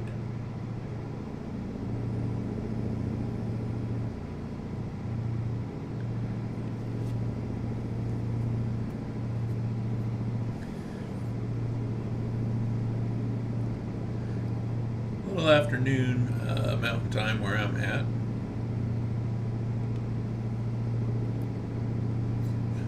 I got the blinds closed pretty tight, so I don't know if it quit snowing or not, or if it turned to rain.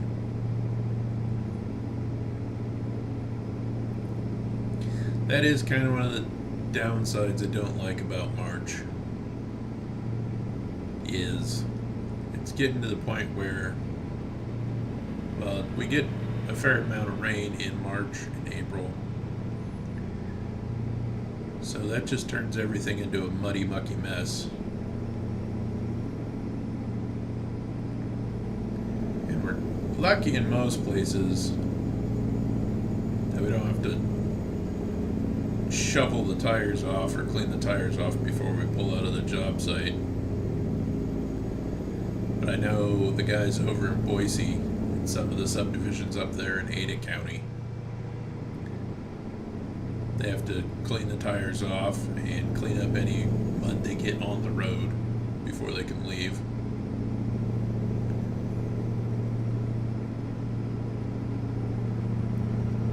Which I think it's kind of dumb. Because if you move into a subdivision that's still being built, you're pretty much safe in assuming that there will be dirt and mud on the road. And there'll be trucks. And there'll be big trucks hauling in materials and cement. So you should just kind of expect it. And then when it's done, I can see the contractor, coming in and cleaning up the dirt and the mud and stuff like that. That makes a little more sense than trying to clean it up daily.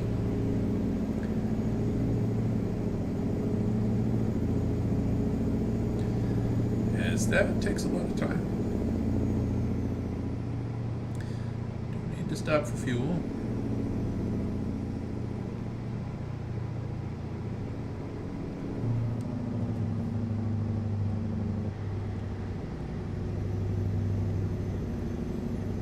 A lot of lowboy for a bucket.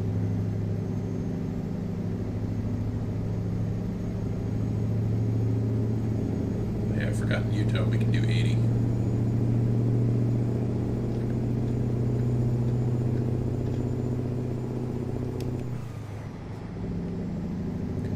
So we'll run her up to 80.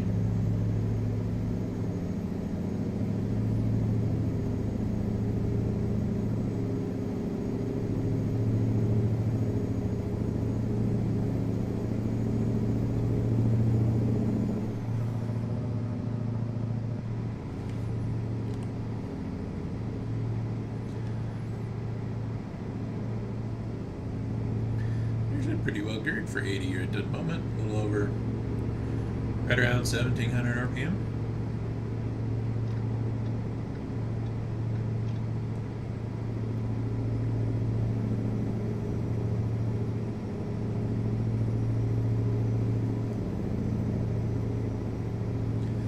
Not too much engine drone.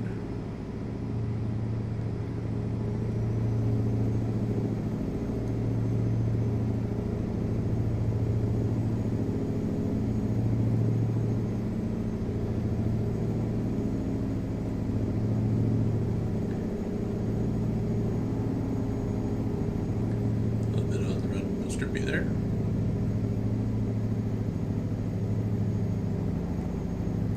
Which is kind of a habit from real life, as if I'm oversized, I usually run on that rumble strip a little bit to pass people.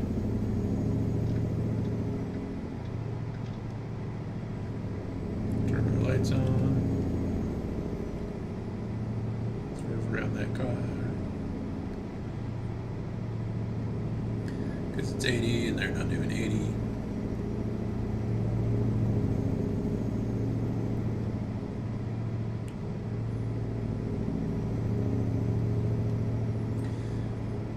Since we seem to be doing faster than everybody else, we'll just kind of hang out here in the left lane.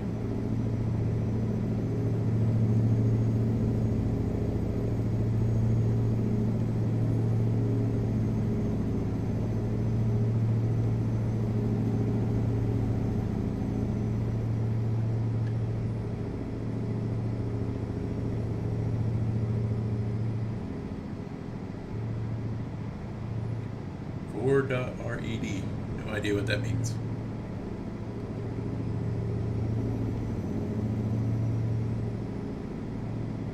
He was going slow.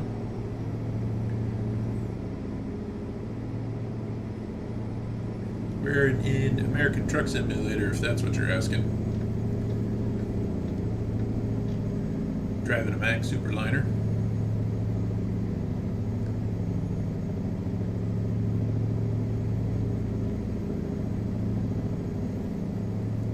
Passing people right and left, even though we're not even doing the speed limit right now.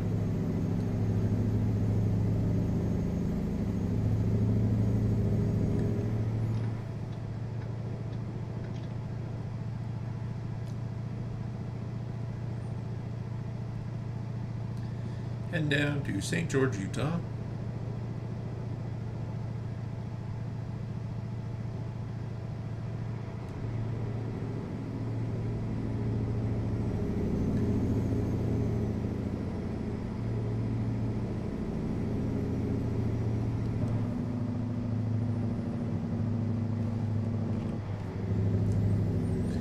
Down to 73.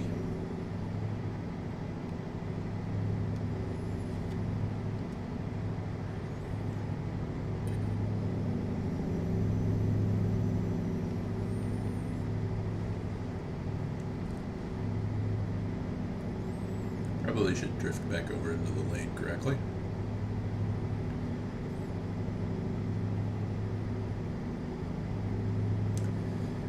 Coming up on Cedar City right now.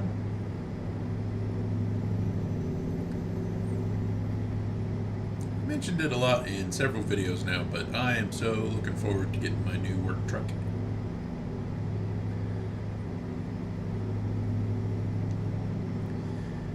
Pretty sure I'm getting a Mack Granite. I know I'm getting a Mack. Not sure on the model yet, but the other truck we got, this Boise got, was a Mack Granite, so I'd imagine that's what I'm getting. As we're pretty much, I think, switching all of our trucks over to Mack when they come due to get traded in.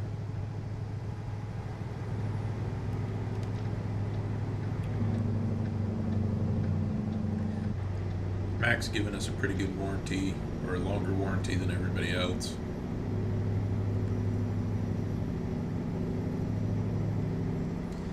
And I'm okay with that, because I would prefer a Mack.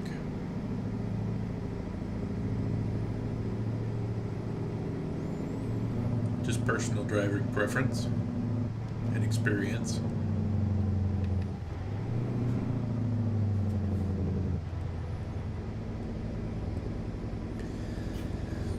It's kind of hard to go right or wrong with any particular truck brand, because they all have problems.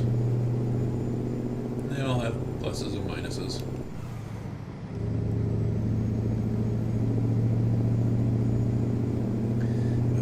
personal experience, Macs hold up better and are more reliable.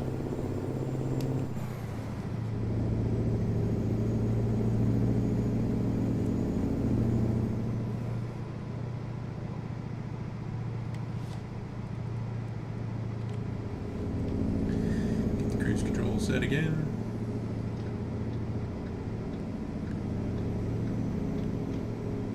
I'm also looking forward to getting a new trailer. Because the one I have, it's definitely starting to show its age.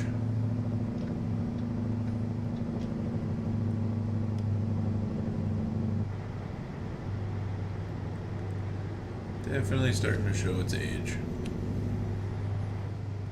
Which is mainly due to the fact that we just twist them up so much going in and out of some of these job sites. They're designed to stretch, so you have an extra wear points on them. Plus, my trailer, you can't adjust where the straps are because the hooks and the roll winches are all welded in one spot. So being able to move my straps will be really nice. I should tear up a lot less straps that way.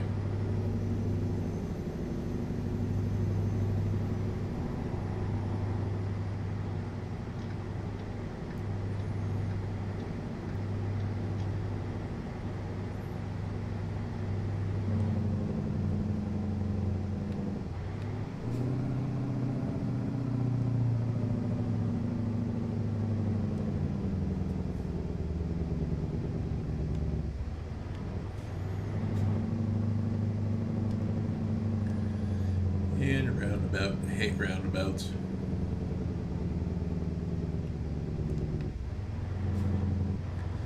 People in America don't really know how to use them. And they're generally not designed with trucks in mind.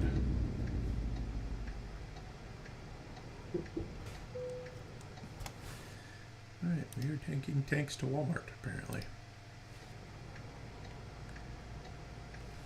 Okay, see out that side. If we're going to hit the tree or the... Oh. Definitely don't want to run over the fire hydrant, that's for sure.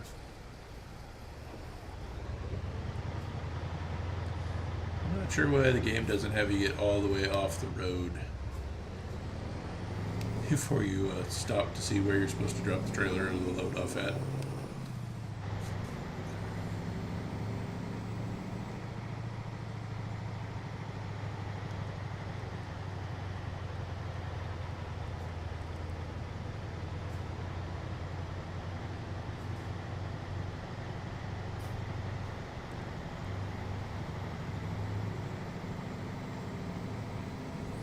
It is interesting that we're taking big tanks here.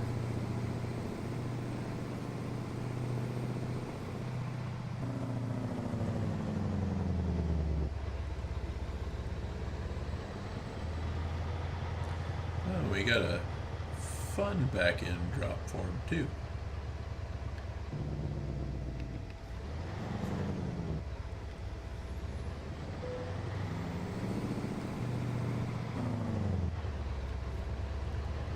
Must be remodeling, maybe?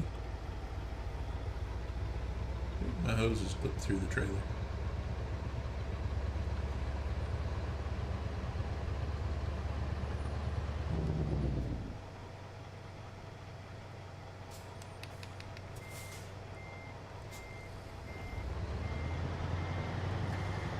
Since it's gaming, we can back in from outside the cab. We're going to do that.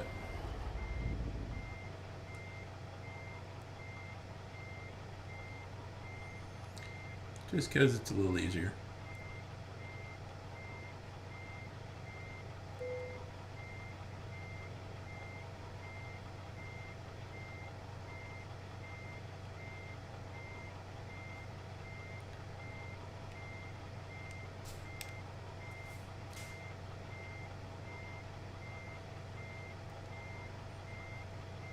We're going to be pretty darn good, actually. Not even going to need a pull-up.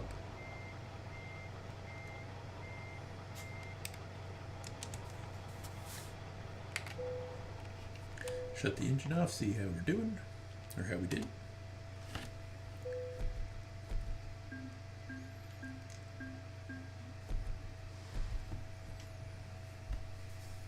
We're now up to level 40. King of the road. Well, since we're here, let's see what we can pick up. Oh, we can take oversized tanks back up to Provo, where we just came through. And Pipes to Idaho Falls. Clifton, Arizona.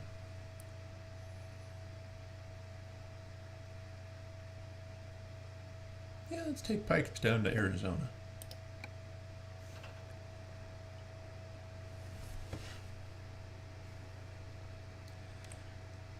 I thought we were at Walmart. And now the game's stuttering again.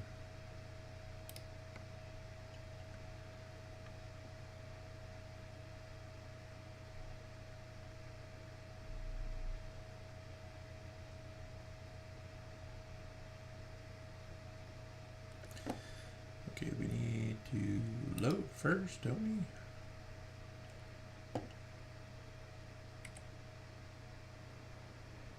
Oh, no, we're already loaded.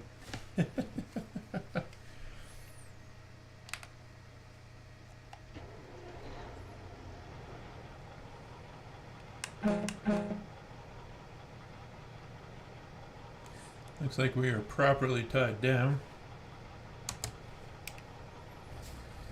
already.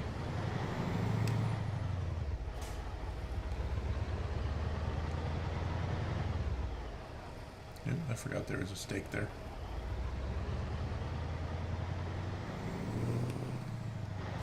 Looks like there's some different sizes of pipes, so that's kind of a cool load. This is a modded trailer, and there is a link to it in the description of this live stream. It does come with its own loads, and it's a really well modeled trailer.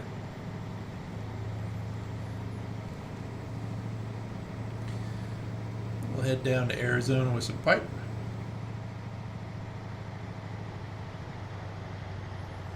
Unfortunately, we are going to be driving in the dark again.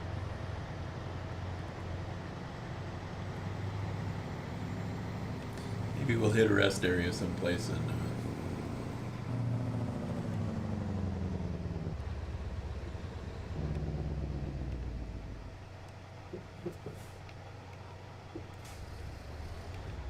make it daylight again.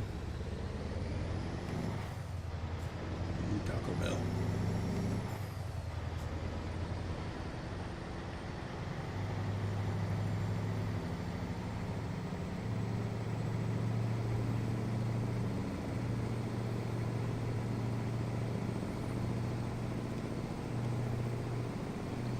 Actually, it looks like there's a truck stop right over there, so we'll swing in there, top off the tanks, and sleep so we're driving in the daylight. Because I know driving at night is not very interesting.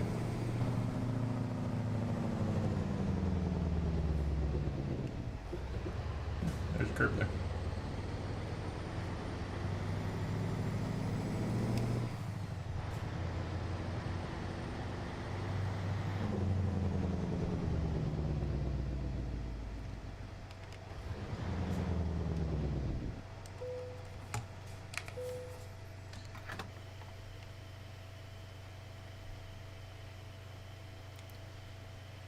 I don't know if the game updates to real prices or not, but I'd imagine $3.93 or $4 a gallon is pretty close to what it really is down in Utah.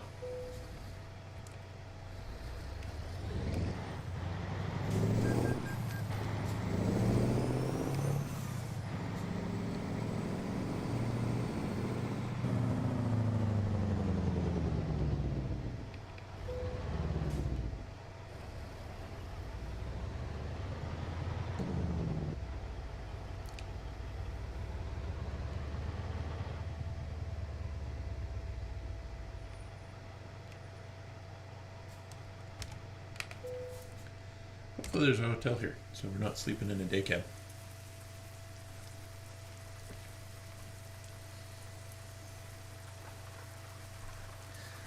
But the Mac is a mod truck from Dialing Woo. I put a link to that in the description. I put a link to the trailer in the description. And these wheels, which are kind of hard to see, but they are 5-hole Steelies painted black on the tractor and on the trailer. Yeah, actually that's a pretty good looking load of pipe.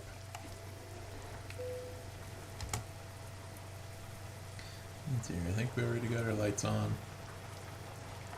Turn our wipers on, and we'll get rolling.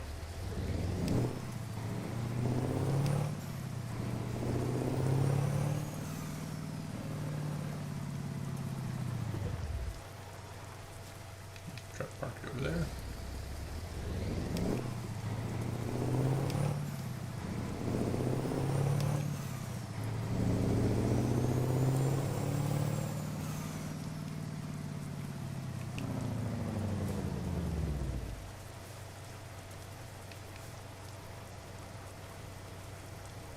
It's a lot of traffic.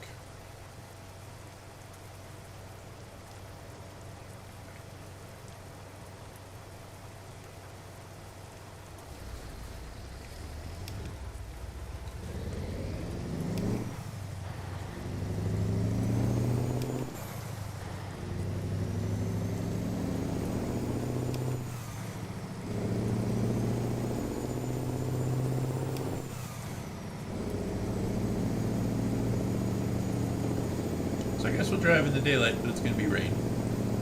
That's at least more interesting than driving in the dark.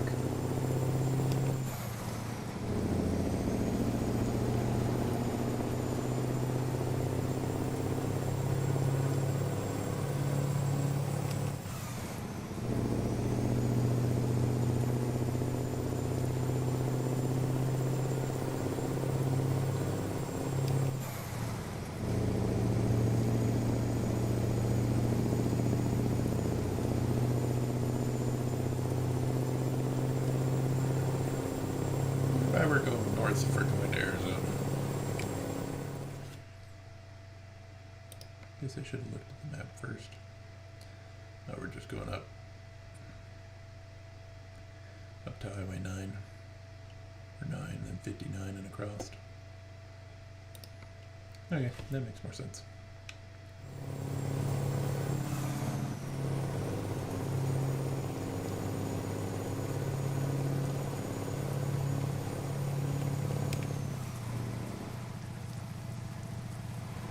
Beautiful rainy day. That is a really great looking trailer. Really well modeled.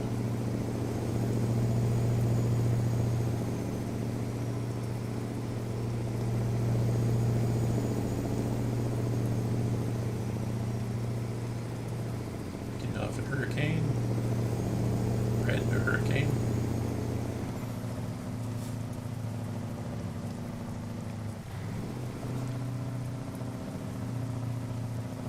Rain and fog. Regular old thunderstorm looks like.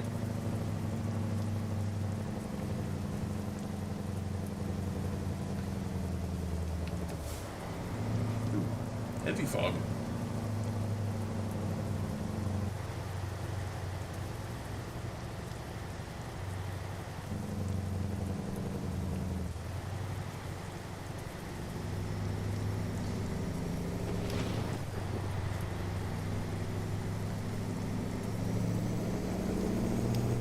Sure it's taking them a while to build that hotel.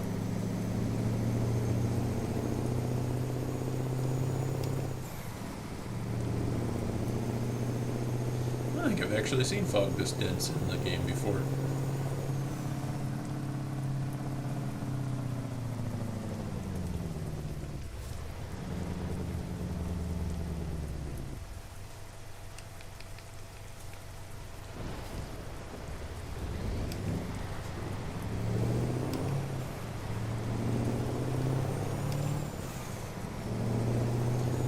That's a stumpy little office.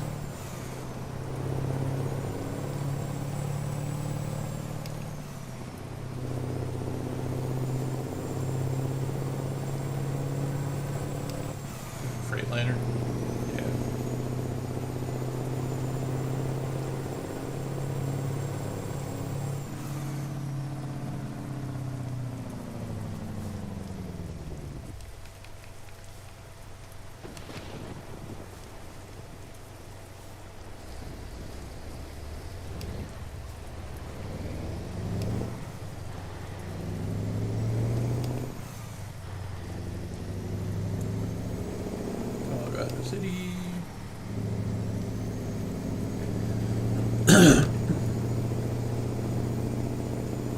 If you're just tuning in, I am Blue Dooley. Just hanging out in ATS today. I had thought about getting some stuff done in Forza Horizon 5, but it's a little easier to talk and play this game than it is talk and play that game. Because when you get to racing, you kind of spend more focus on that than you do checking chat or anything.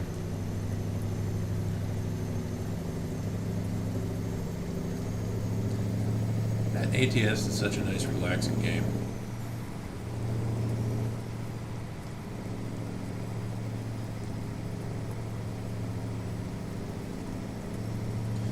And we've actually covered quite a few miles since we've gone from, at the start of the stream, from Utah up into Washington. And now we're heading towards Arizona, then through Idaho,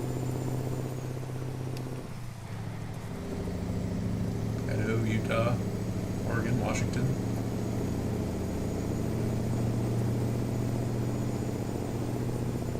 So, several thousand miles so far today.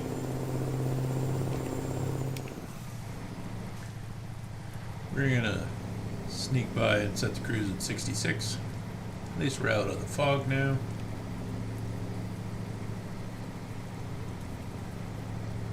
Hope everyone's having a good weekend if you're just tuning in. As soon as we got up to speed, we gotta slow down again.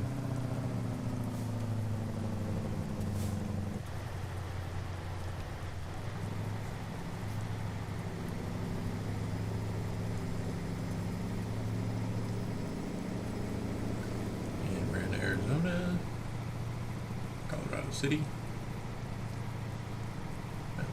Turn over towards Colorado City. Got a sheriff, it looks like, right there. The modded truck I am driving and the mod trailer are both in the description of the video. Worth checking out if you're a fan of the Superliner. And this steel deck trailer has its own kind of unique loads. Both are really well modeled.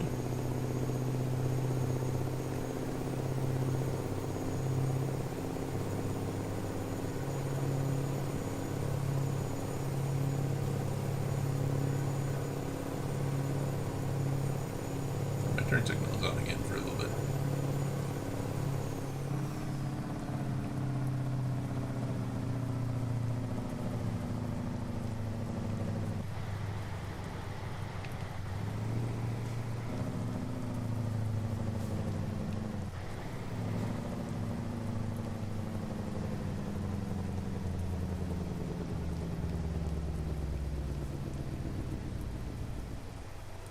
There's a bunch of junk trucks at that gas station.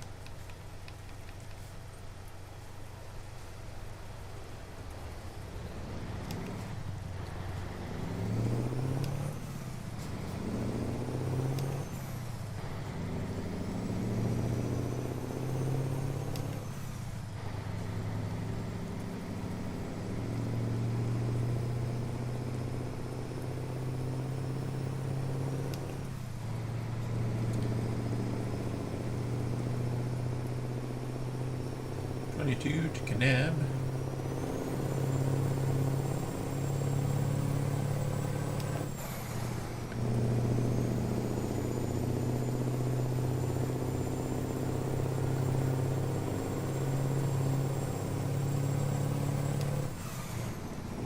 Didn't also come into this live stream very well prepared for things to talk about. Kind of already hit most of the major topics earlier in the video.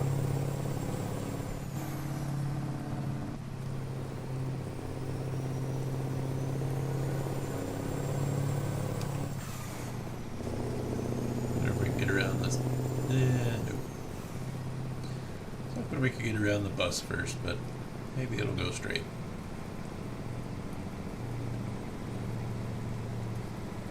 And back into Utah.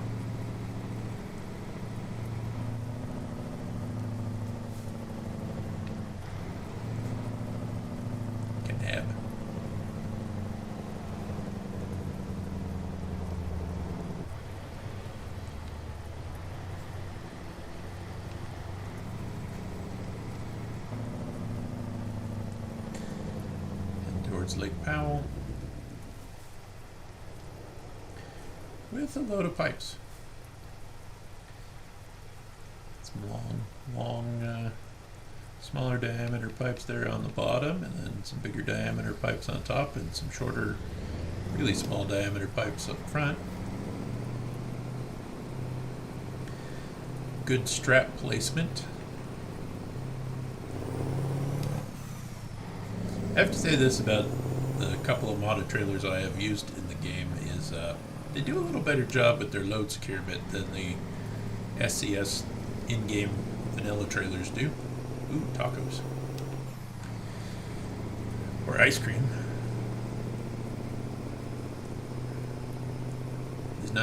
Is 10 a.m. in the morning too early for tacos or ice cream? I don't think so.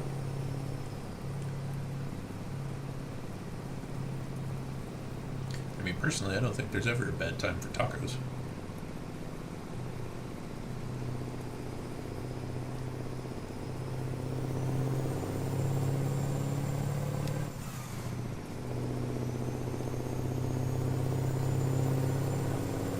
It's a nice looking motel right there.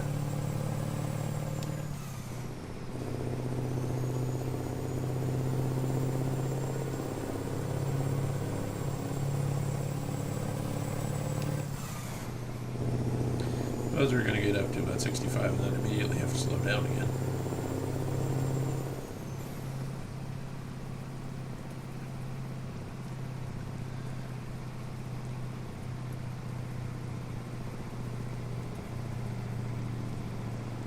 If you're also just tuning in, I'm hoping Friday. I took Friday off for my birthday. My birthday is actually Thursday. But it seems silly to take Thursday off and then go back to work Friday. So I thought, yeah, I'll have a 3-day weekend for my birthday. And I'm hoping to make it over to the Boise Rod and Custom Car Show. I've been once. And I'd like to get there a little earlier than the one time I've been, just to maybe hopefully beat the crowds. So I can do a little better job photographing cars or filming cars. Not sure if I'll get any video or not. Just kind of depends, I suppose, on if they're playing music over the PA or not. Because while I don't really have to worry about monetization, I do have to worry still about copyright strikes if I'm playing. My video's got music that's copyrighted. So I'll just have to play it on ear on that. The problem is we have some electrical problems in the garage, so we got an electrician coming Friday. I'm hoping my wife can get off Friday, so I can still go to Boise early in the morning and not have to sit around and wait for the electrician to show up.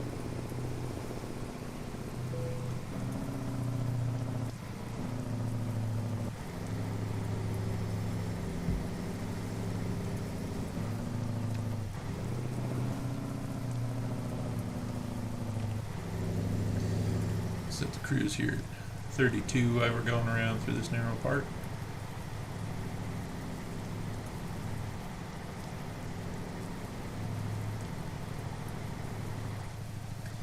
Should be around Lake Powell by now. Seems like terrible weather to be out in a hot air balloon.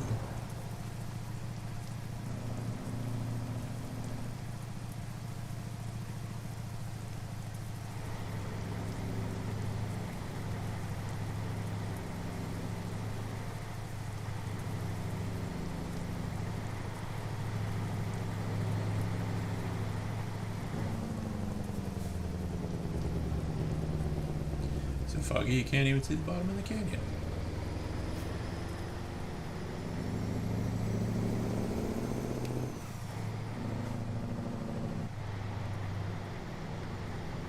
And now it's cleared up.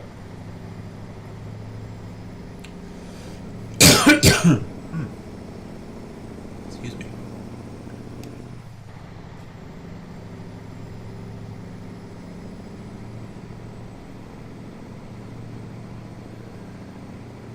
been emailing with the guy about some transmission work.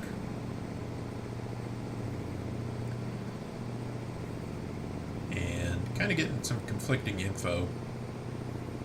So I need to do a little more research on that before I really decide what to do about the truck. As the clutch is starting to slip after you get above 25 psi boost. Might be closer to 30, which is,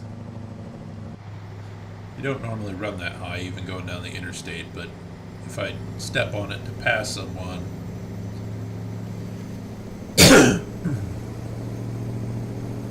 or just because I want to, start slipping at that higher boost pressure. And I don't want to spend money on a clutch to turn around and later spend money to do a transmission swap. Because I'd really like a better overdrive, so I'd need to go up to a 6-speed.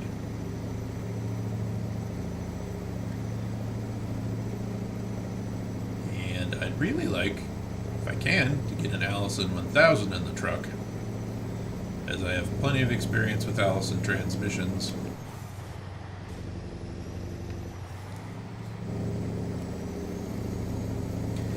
And the 6th gear in the 6-speed version is a substantially better overdrive than what's in the 5-speed in the truck currently.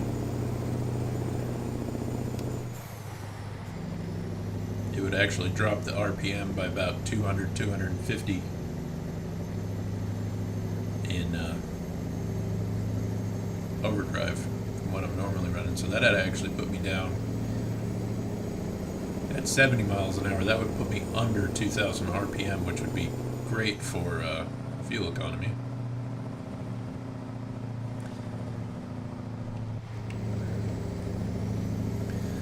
Problem is, it's not terribly cheap to get one of those transmissions and get it hooked up to a 12 valve. There are a couple of companies that do it, but one kind of recommends staying under a certain power level, and part of the reason I wanted the Allison is I know you can build them to hold more power, especially compared to shitty Dodge transmission. You throw so much as a little bit of a tune or air intake and exhaust in it, Cummins, and you're producing more power than the transmission can handle. And at one time, the manual transmissions could handle more horsepower than the automatics, but that is no longer the case, and nobody makes a manual transmission in a pickup truck anymore. They are a thing of the past. So I think I'm going to look into seeing how much power some other manual transmissions might hold. As I know the Super Duties, you could get a 6-speed behind them. And I believe the Ford transmissions could handle more power than the Dodge transmissions, even though Ford nor Dodge makes the manual transmissions they use.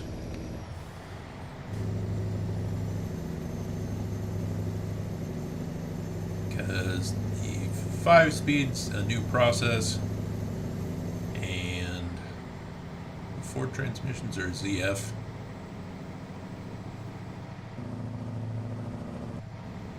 And then the 6-speed Dodge manual was Getrag. I don't know. I know they switched from new process though.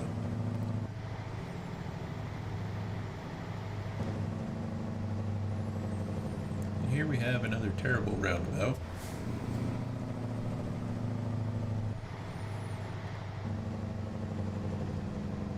So I know a lot of purists would be switching to an automatic's terrible idea. But the pickup truck manual transmissions aren't all that great.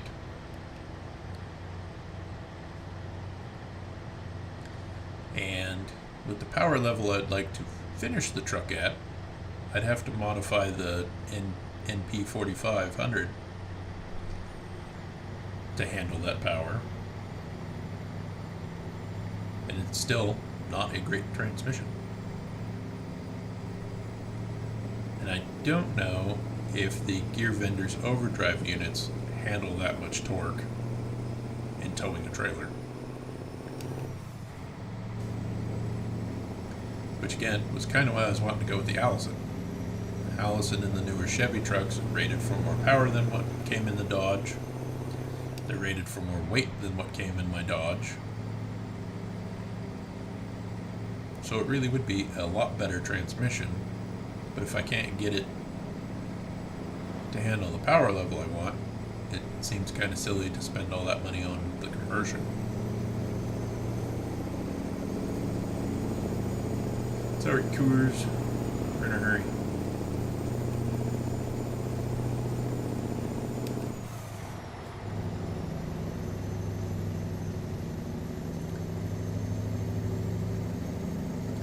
It quit raining. Turned out to be another nice day in ATS.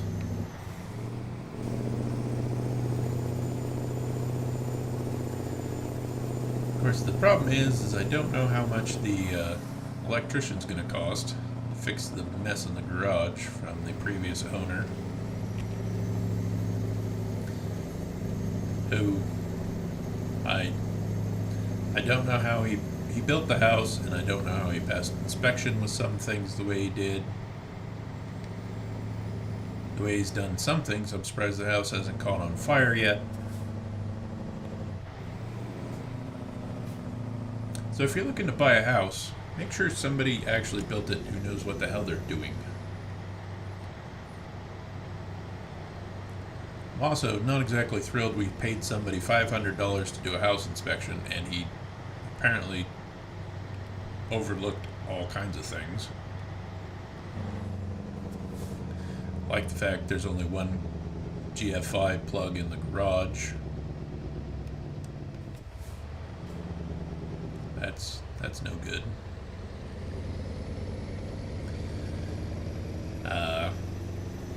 We wanted to put a new sprinkler control panel in,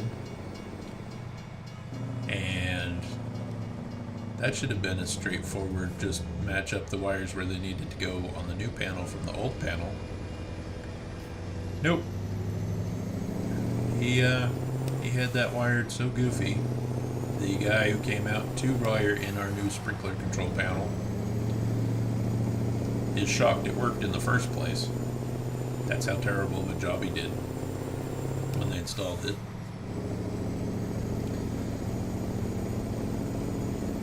Because he asked, he's like, did this ever work? And we're like, yeah, it worked with the old panel, but it was crap and a pain in the ass to use.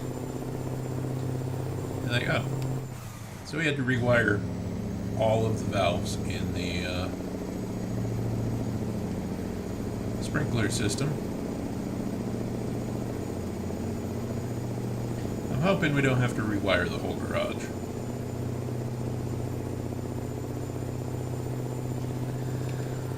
Although I have a little bit of a feeling we might. Unless he magically wired the garage better than he wired the sprinkler system.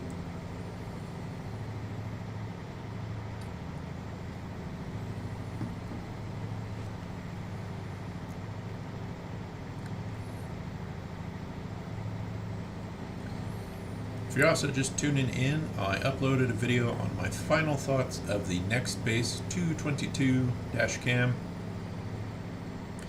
Been using it for several months, and I'm pretty happy with the way it performs. So if you're interested in the dash cam, be sure to check out my two videos on the dash cam itself. I have an initial thoughts and a final thoughts video on it. And if you drive truck or delivery driver and you don't have a dash cam, I recommend getting one, even if your company doesn't require it, because it'll just cover your ass.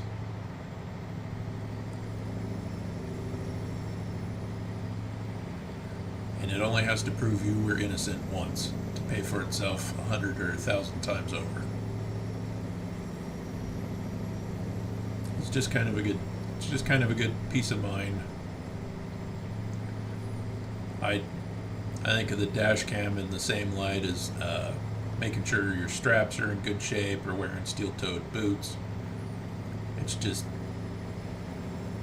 a little bit extra insurance to yourself.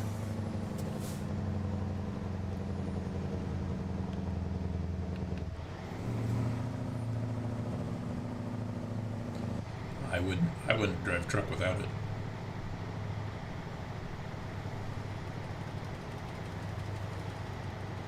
I wouldn't drive an Uber or delivery truck without it either.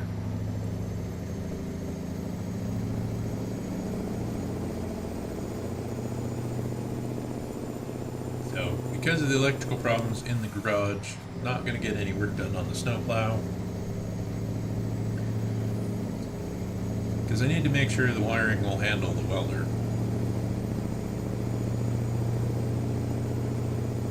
Because I don't want to strike an arc and do some MIG welding and burn the garage down. That would be bad.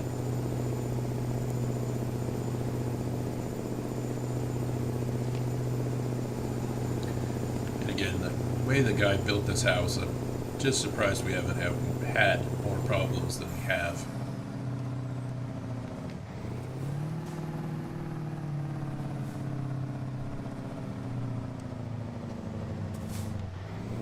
Forgot to look for the Mexico map. Someone recommended on my last live stream to check out. So maybe next week when I do this, we'll see if we can find a new map to play on for a little bit.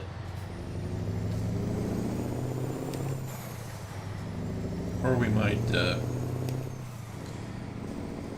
jump in Forza Horizon 5.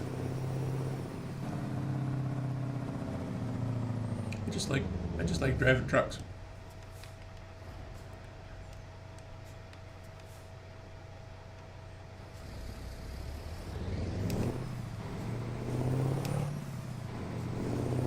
I just enjoy driving.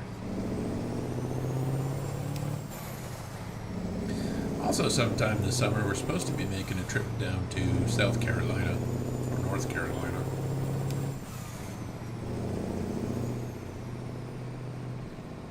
I haven't had a vacation in quite some time, so I'm kind of looking forward to that. Not necessarily looking forward to flying, but I am looking forward to taking the trip. As the Carolinas are one of the few states I haven't been to personally.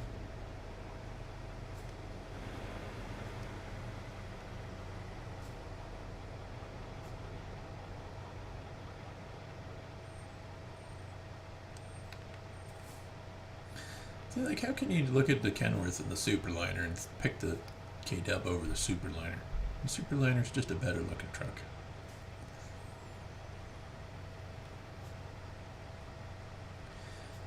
And we got someone not making a corner.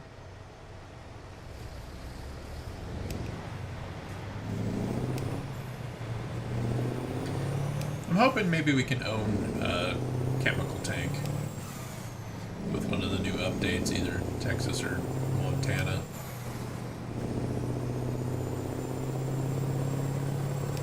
I'd like to see a little bit larger variety of loads available for flatbed.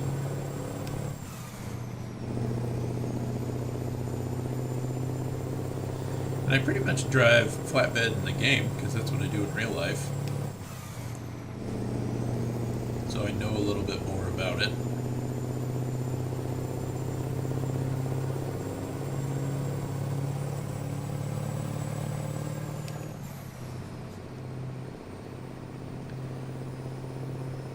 Like, while this does have plenty of straps on it, those long pipes on the bottom should have their own straps across them. There should be like probably 3 or 4 straps just across the bottom pipes by themselves, or belly wrapped as they call it, and then all the straps on top.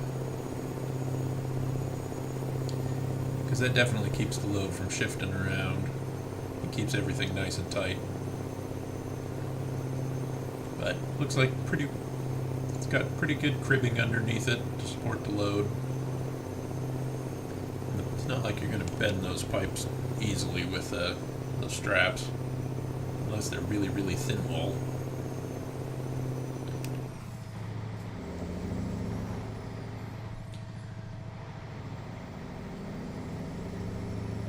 The vanilla game loads are occasionally their load securement is highly questionable, and definitely not enough.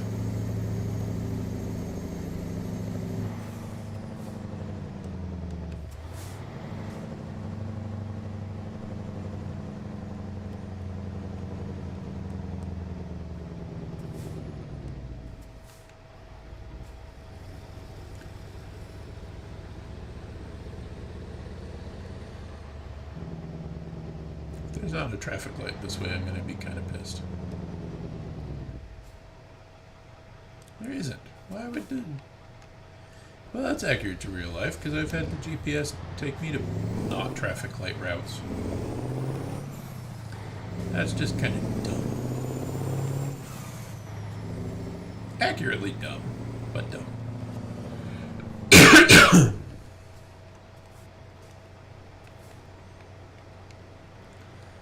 So we might actually end up sitting here a little while.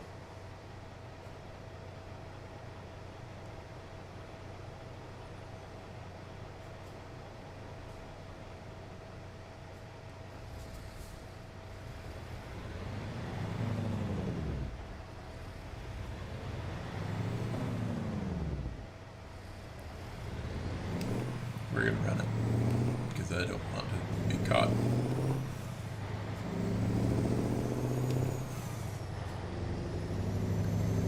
I don't want to be caught in the traffic.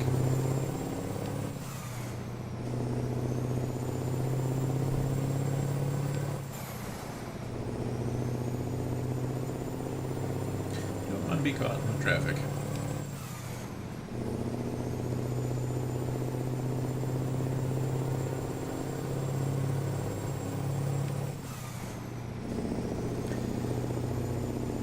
Actually going down to the Carolinas for a wedding. So I'm kind of surprised I don't know the date yet already.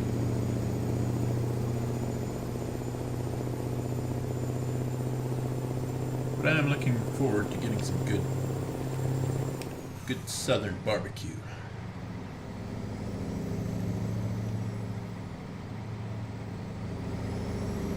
Smashed container. Surprised somebody hasn't cleaned that up yet.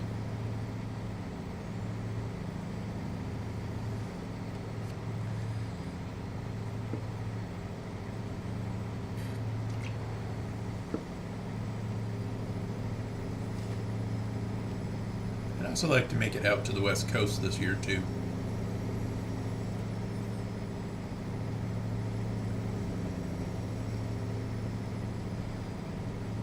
Because I haven't been... That's a weird sounding plane. I haven't been to the coast in a long time. Other big plans. Mom is buying a house up near us. She's actually going to be up in Jerome. So probably May, June, she'll be moving up. That'll be nice.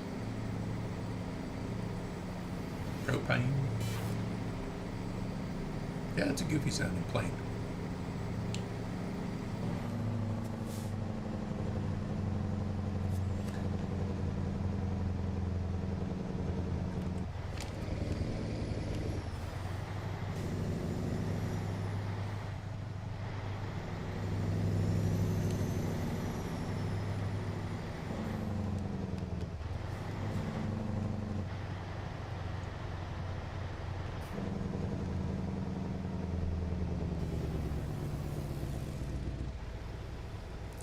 It plane sounds like an 8-bit video game.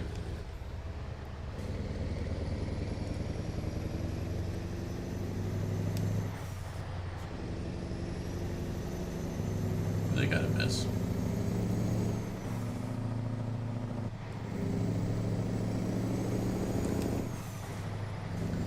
But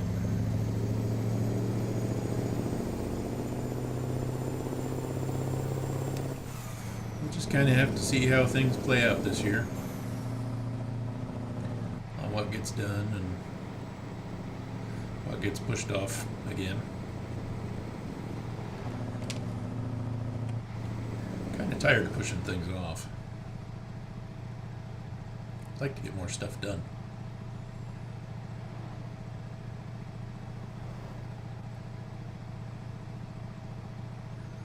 Nelson Reservoir.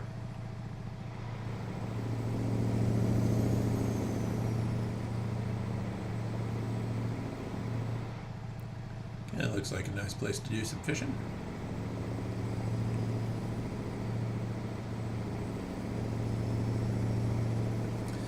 And I suppose after we get this load dropped off, we'll call it a day, end the stream.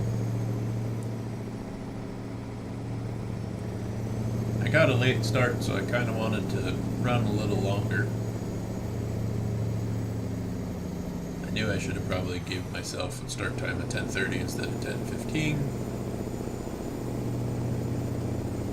Oops.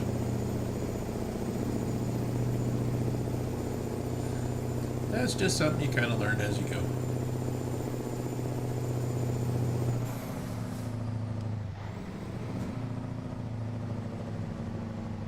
That's a nice looking pull off.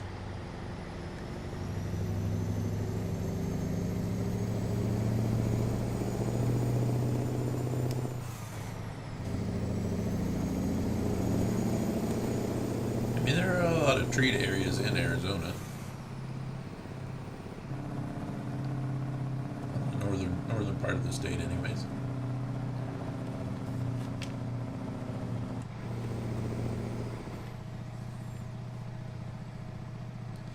How much traffic do we got behind us? Not much.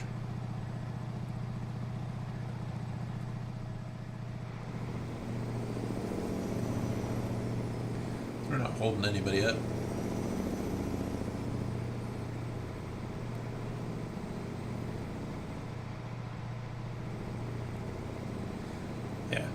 I think a lot of people, I had a lot of great plans planned for this year, and then the year's kind of like, nah,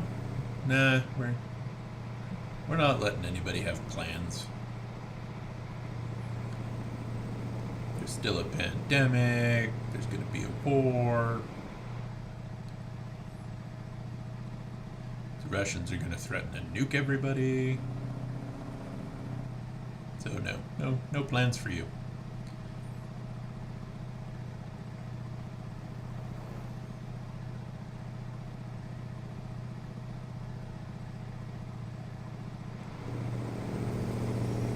That's a cool little spot.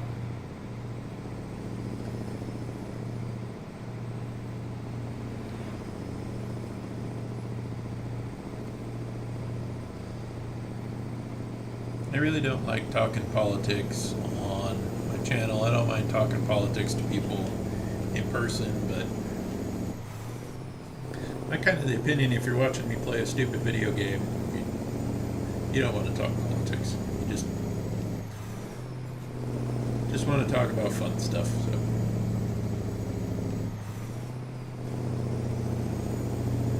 pretty steep grade.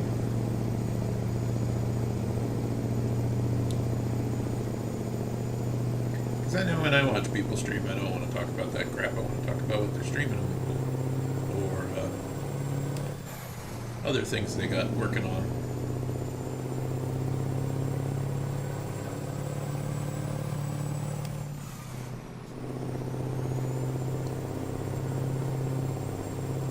At least that's just me.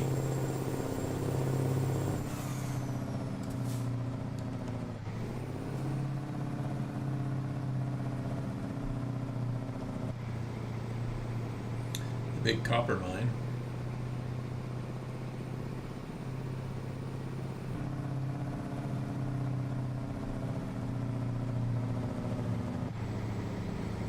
Kind of surprised there isn't a viewpoint for it. I mean, it is a huge freaking mine.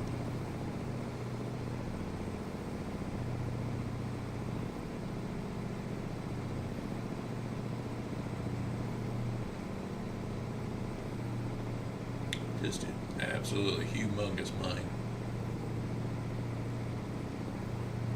Yeah, we can see our destination there. Not too far up the road. I'm kind of surprised there isn't a viewpoint overlooking the mine.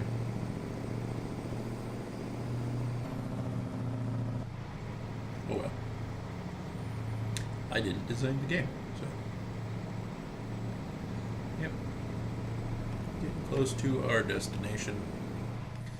And we'll wrap the stream up because it's after 1 now. I should probably get some lunch, even though I kind of got up late and had a late breakfast.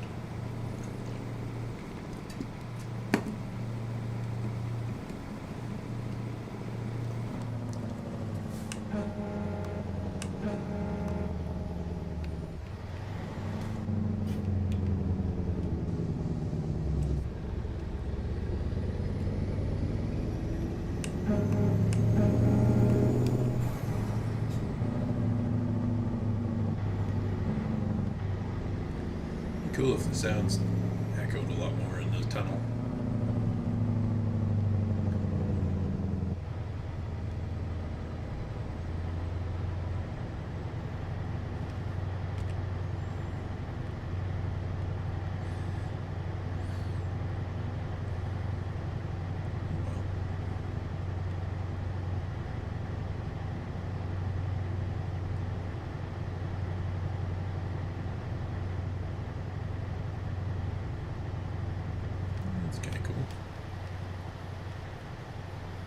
Tailings running across the road.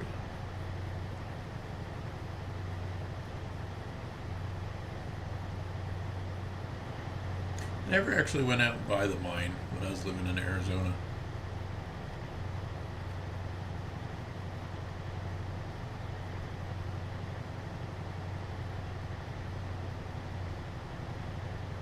Suddenly we're jittery again.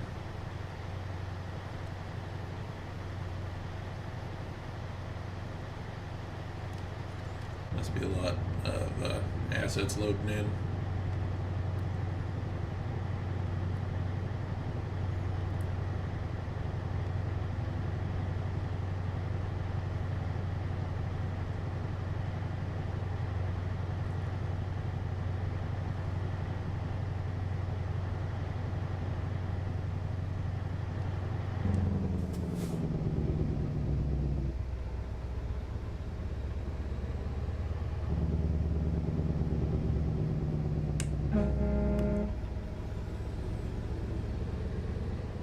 There should be a secret achievement for blasting your air horn in every tunnel in the game.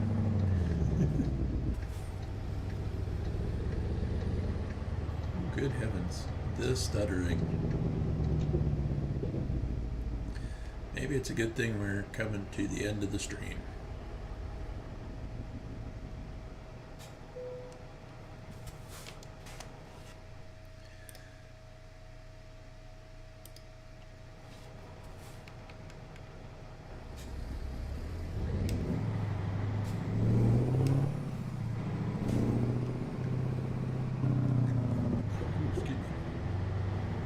Should also probably switch to something besides pop.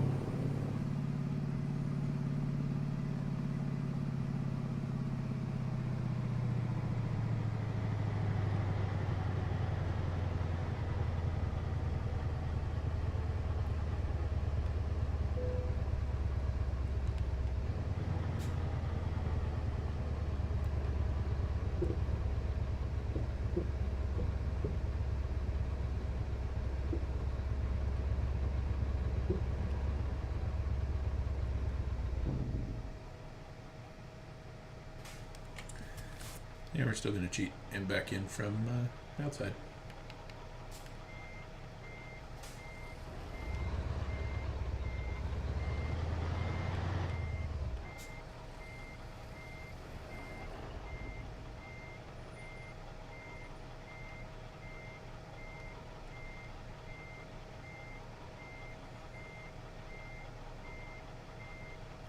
It's such a great looking truck.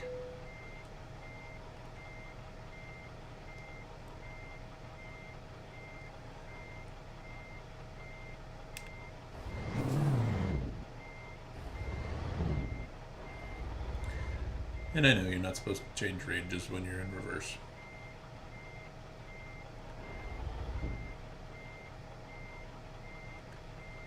Yeah, we're going to be a little crooked, but it's a pipe. It's a load of pipes. I don't think they're going to complain too much about it anyways.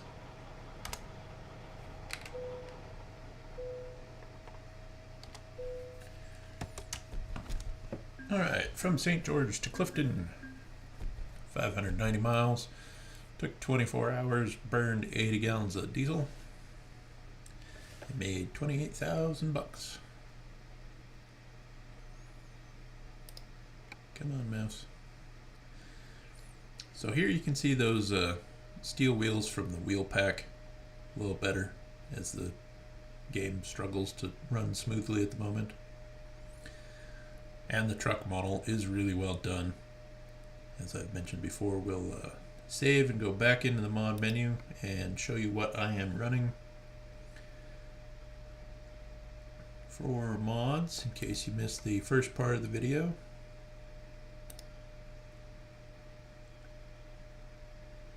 Come on, computer.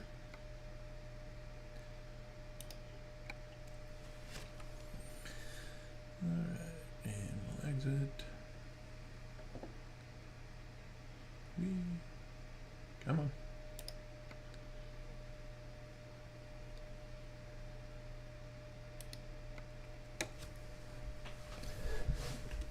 Oh, good heavens. There we go. Yes.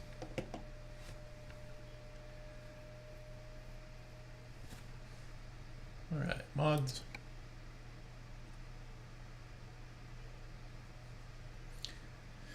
There we go. Multiple trailers in traffic.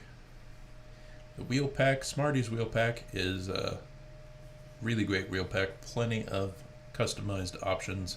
And he also has, instead of just the standard 22.5 rim size, he actually has some of the 24.5 rim sizes. Corby's Manic Steel flatbed.